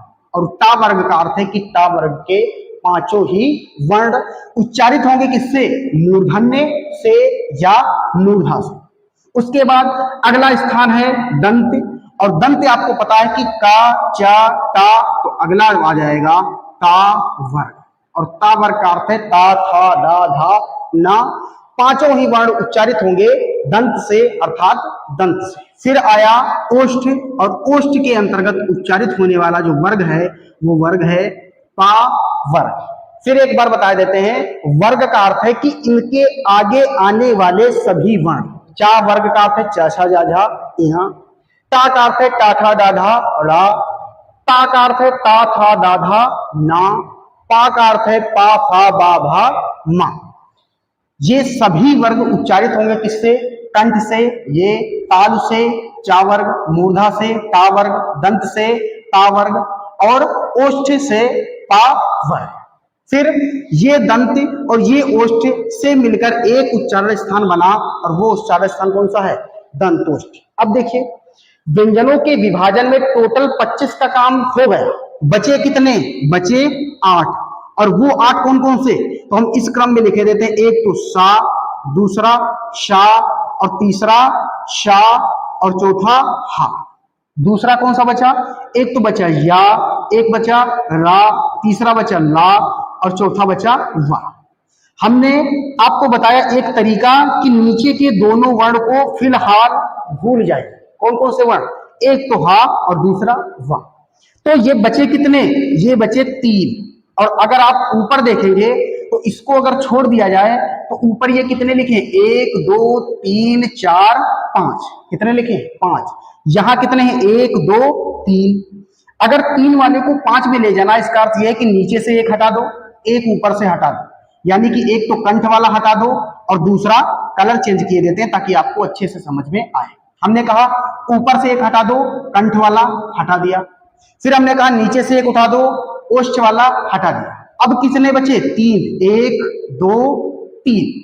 और ये तीनों उठा करके आप यही अरेंज कर दीजिए। यानी चा वर्ग के बाद लिख दीजिए या, टा वर्ग के बाद लिख दीजिए या के बाद रा और इसके बाद लिख दीजिए ला। ये 3 आ गए। अब उसके बाद इसी के साथ में ये 3 भी लिख दीजिए। यानी इसमें कॉमा या प्लस लगा करके लिख दीजिए शा, इसमें लिख दीजिए शा और इसमें लिख दीजिए प्लस करके शा। ये उच्चारण स्थान है, याद रखिए, बहुत महत्वपूर्ण है। अब इनके नाम निश्चित हो गए। इस सा को क्या कहेंगे? तालव्य सा। इस वाले सा को क्या कहेंगे? मूर्धन्य सा। इस वाले सा को क्या कहेंगे? दंती सा। अब 2 वर्ण आपके बच गए, एक तो हा और एक वर्ण बच गया कौन सा? वा। वा को दोनों ही उच्चारण स्थान से उच्चारित किया जाता है, एक तो दंत और दूसरा ओष्ठ। तो ये जो लिखा है दंतोष्ठ, यही वास्तव में उच्चारित होता है 2 स्थानों से और इसको लिख देते हैं वा। यानी कि दंतोष्ठ से उच्चारित होने वाला वर्ण कौन सा है? तो वो वर्ण है वा। एक वर्ण बच गया, वो वर्ण कौन सा है? हा। ये हा सबसे ऊपर चले जाएगा और इसको यहां लिख देते हैं। यानी कि हा को कहते हैं कंठ वर्ण, या हा का उच्चारण होता है किससे? कंठ से। तो टोटल व्यंजनों के उच्चारण स्थान भी हम लोगों ने देख लिए कि कंठ से का वर्ग और हा का उच्चारण होगा, ताल से चा वर्ग या और शा का उच्चारण होगा, मूर्धा से टा वर्ग रा और सा का उच्चारण स्थान होगा, दंत से ता वर्ग ला और सा का उच्चारण होगा, ओष्ठ से पा वर्ग का उच्चारण होगा और दंतोष्ठ से वा का उच्चारण होगा। यही पास एक क्वेश्चन हम आपको दे रहे हैं जो कमेंट के माध्यम से आप सभी को बताना है, और बताना क्या है, दो स्थानों से उच्चारित होने वाले कुल वर्ण, दो स्थानों से उच्चारित होने वाले कुल वर्ण हिंदी वर्णमाला में कितने हैं, ये आपको बताना है। कमेंट के माध्यम से आप लोग इसका उत्तर देंगे। आगे बढ़ते हैं, देखिए आगे क्या है। हमने कहा कि अब वर्णमाला आपने पढ़ ली, स्वर पढ़ लिया, उसके विभाजन पढ़ लिए, उसके उच्चारण स्थान पढ़ लिए, व्यंजन पढ़ लिया, व्यंजन के विभाजन पढ़ लिए, व्यंजन के उच्चारण स्थान पढ़ लिए। अब क्या है, अब वर्णमाला में कुछ वर्ण ऐसे हैं जिनके कुछ विशेष नाम दिए गए। देखिए आ की चर्चा हम लोग कर चुके हैं। इस आ का जो विशेष नाम है वो विशेष नाम है शहीद वर्ण।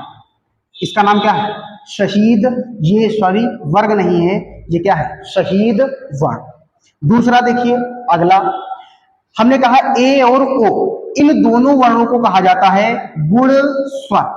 देखिए ये विशेष नाम है, ये आपको याद ही करने हैं। कारण बता चुके हैं, गुण स्वर क्यों कहते हैं। इसको कारण को जानने के लिए अगर आप पहली क्लास, यानी कि पहली नहीं वर्णमाला की पहली क्लास अर्थात निःशुल्क वाली जो क्लासेस चालू हुई हैं उसकी दूसरी क्लास अगर आप देखेंगे, उसमें हमने बताया कि इनको गुण स्वर क्यों कहा जाता है। रीजन जानने के लिए आप वो क्लास अगर यदि देखे हैं तो ठीक है, नहीं देखे हैं तो कृपया पहले वो देख लें, उसके बाद इसको देखें। इन दो वर्णों को क्या कहते हैं, तो इनको कहते हैं वृद्धि स्वर, वृद्धि स्वर। इसको भी ये क्यों कहते हैं, ये भी हमने वही बताया है, आपको वही जानना होगा। एक वर्ण आया आपको, इस वर्ण को क्या कहते हैं, तो इस वर्ण को कहते हैं अनुस्वार। क्या कहते हैं, अनुस्वार। और यही वर्ण अगर इस प्रकार से लिखा होता तो इसको कहते अनुनासिक। क्या कहते, अनुनासिक। इस पर चर्चा हो चुकी है। एक वर्ण आया ये, इसको क्या कहते हैं, तो इस वर्ण को कहते हैं विसर्ग। ये कुछ विशेष नाम है, आपको याद रखना है। देखिए फिर आया वर्गीय व्यंजन के चार वर्ण चा छा जा झा। इनको कहते हैं स्पर्श संघर्षी। क्या कहते हैं, स्पर्श संघर्षी। देखिए रिलेट कर देते हैं, जो हम लोग वर्णमाला पढ़ चुके हैं उसमें जो व्यंजन के प्रकार हमने बताए, उसमें पहला प्रकार स्पर्शी व्यंजन है, ना कि स्पर्श संघर्षी। और इसी में जब चार वर्ण होते हैं वो ऐसे वर्ण हैं जिनको जीवा स्पर्श भी करती है और स्पर्श के साथ साथ अन्य वर्णों की अपेक्षा ज्यादा घर्षण भी करती है, इसीलिए इनका नाम क्या है, स्पर्श संघर्षी। और इन वर्णों की संख्या है कितनी, तो संख्या है चार, और वो चार कौन कौन सी है, चा छा जा झा। फिर दो वर्ण आए, ये वर्ण कौन से हैं, एक तो डा का परिवर्तित रूप है, जो कि वर्ण है आपका डा, इससे वर्णमाला में परिवर्तन हुआ, वर्ण बचा ढ़ा। एक तो ढा वर्ण है, इसका परिवर्तन हुआ और ये वर्ण बचा ढ़ा। जो नीचे बिंदी लिखी है इसको कहते हैं नुक्ता। और चूंकि ये नुक्ता यानी उर्दू या फारसी और हिंदी दोनों के मिश्रण से बने हैं, इसीलिए इनका एक तो नाम होता है उत्क्षिप्त या द्विगुण व्यंजन, उत्क्षिप्त या द्विगुण व्यंजन। एक तो उत्क्षिप्त या द्विगुण, और दूसरा जो इसी का नाम होता है, इन्हीं को कहते हैं संकर वर्ण। क्या कहते हैं, संकर वर्ण। उत्क्षिप्त का अर्थ क्या होता है कि जीवा बाहर की तरफ ऐसे उलट जाती है, इसीलिए इसको कहते हैं उत्क्षिप्त व्यंजन। अगला है ना रा ला सा। इन ना रा ला सा, तो इन चारों वर्णों को कहते हैं वर्त्स्य वर्ण। कौन से वर्ण, वर्त्स्य वर्ण। और महत्वपूर्ण पूछे जाने वाले क्वेश्चन में से ये एक वर्ण है जिसका नाम क्या है, वर्त्स्य वर्ण। कौन कौन से हैं, चार वर्ण, ना रा ला और सा। अगले वर्ण है आपके वा और या। देखिए इनको क्या कहते हैं, इनको कहते हैं अर्ध स्वर। कौन कौन से स्वर, अर्ध स्वर। अर्ध स्वर भी क्यों कहते हैं, क्योंकि स्वर की अपेक्षा भी इसमें अल्प समय लगता है उच्चारण में, इसीलिए इनको कहते हैं अर्ध स्वर। क्योंकि अर्ध स्वर हैं इसलिए जीवा का संघर्ष भी कम होता है, इसीलिए जो सबसे महत्वपूर्ण है इसका दूसरा नाम है वो है अल्प संघर्षी। दूसरा नाम इसका क्या है? तो वो नाम है अल्प संघर्षी वर्ण। अगर आपसे पूछा जाए तो वो भी होंगे वा और या। अगला वर्ण है आपका रा। तो रा को कहते हैं, इधर हम लिखे देते हैं, तो रा को कहते हैं लुंठित या प्रकंपित वर्ण। लुंठित या दूसरा नाम क्या हो सकता है? प्रकंपित वर्ण। जब आप उच्चारण करेंगे रा का तो देखिए जीवा बिल्कुल इस आकार में मुड़ जाती है। तो लुंठा का अर्थ क्या होता है? मुड़ जाना। और प्रकंपित का अर्थ क्या है? कि जब उच्चारण करेंगे तो कंपन के साथ बाहर को जीवा जाएगी, इसीलिए इसका नाम हो जाता है लुंठित या प्रकंपित वर्ण। अगला वर्ण लिखा है ला। इस ला को कहते हैं पार्श्विक वर्ण। पार्श्विक वर्ण। और पार्श्विक वर्ण होता कौन है? तो वो वर्ण होता है ला। कुछ वर्ण इधर भी लिखे हुए हैं, देखिए कौन से वर्ण लिखे हैं। तो वो वर्ण एक तो लिखे हैं इया उआ अड़ा ना मा। ध्यान से देखेंगे तो वर्गीय व्यंजन के सबसे अंत में आने वाले ये वर्ण हैं, और इन्हीं वर्णों को कह दिया जाता है पंचमाक्षर। क्या कह दिया जाता है? पंचमाक्षर। या कहीं कहीं इन्हीं को कह दिया जाता है नासिक। और याद रखेंगे कि अगर सिंगल रूप में, अकेले रूप में पूछा जाए कि इन वर्णों के उच्चारण स्थान कहाँ से होते हैं, तो उच्चारण होते हैं नासिका से। ये भी आपको याद रखना है, नाम क्या है? नासिक्य वर्ण। दूसरा देखिए, इनके नाम हम आपको बता चुके हैं। इनको क्या कहते हैं? ऊष्म संघर्षी। ऊष्म संघर्षी। देखिए यहां भी से एक क्वेश्चन आपका आएगा जो कि पूछा गया है। अगर केवल संघर्षी पूछा जाए, क्योंकि आपने दो प्रकार के संघर्षी पढ़े, एक तो स्पर्श संघर्षी और दूसरा ऊष्म संघर्षी। अगर केवल संघर्षी पूछा जाता है तो उसका अर्थ होता है यही चार वर्ण में से कोई भी वर्ण। और अगर स्पेशल नाम दे दिया जाता है ऊष्म संघर्षी तो ये चार, और अगर स्पर्श संघर्षी तो फिर ये वाले चार। आपको याद रखना है। अगला एक वर्ण है हा। चूंकि हमने बताया कि इसका उच्चारण स्थान कंठ से होता है, इसलिए इसको कहा जाता है कुंठित। क्या कहा जाता है? कुंठित। या इसी कुंठित का दूसरा नाम होता है काकल्य वर्ण। कुंठित या काकल्य वर्ण के नाम से कौन सा वर्ण जाना जाता है? तो वो वर्ण है हा। कौन सा वर्ण है? हा। एक वर्ण आपका ये बचा, इसको हम कई बार बता चुके हैं। ये वर्ण कहलाता है आगत स्वर। क्या कहलाता है? आगत स्वर। सॉरी, ये हमने ऊपर लिख दिया। इसको क्या कहते हैं? इसको कहते हैं आगत स्वर। दूसरा याद रखना है आपको, अगर पूछी जाए आगत ध्वनियां, देखिए यहां हम हिंट करके अलग से लिख देते हैं। अगर आपसे पूछा जाए आगत ध्वनियां, आगत ध्वनियां, तब तो इसके अंतर्गत आने वाली जो भी आपकी फारसी ध्वनियां होती हैं, और वो कौन कौन सी? एक तो का, नीचे नुक्ता, दूसरा खा, इसके भी नीचे नुक्ता, तीसरा गा, इसके नीचे भी नुक्ता, तीसरा होता है फा, इसके नीचे भी नुक्ता, और एक होता है जा, इसके नीचे भी नुक्ता। अगर आगत ध्वनियां या आगत वर्ण पूछा जाए तो उत्तर होगा इन वर्णों में से, और अगर आगत स्वर पूछा जाए तो उत्तर होगा ये वाला। जो भी आपका संपूर्ण वर्णमाला था उसका कोई भी एक सिंगल महत्वपूर्ण क्वेश्चन आपसे नहीं छूटेगा, अगर आप इन 2 क्लासों में वर्णमाला को पढ़ लिए हैं अच्छे से, ध्यान से। तो ये आपके कुछ स्पेशल वर्ण थे जिनके नाम भी हमने आपको बता दिए। तो अब आपका वर्णमाला टॉपिक पूर्णतया समाप्त होता है। देखिए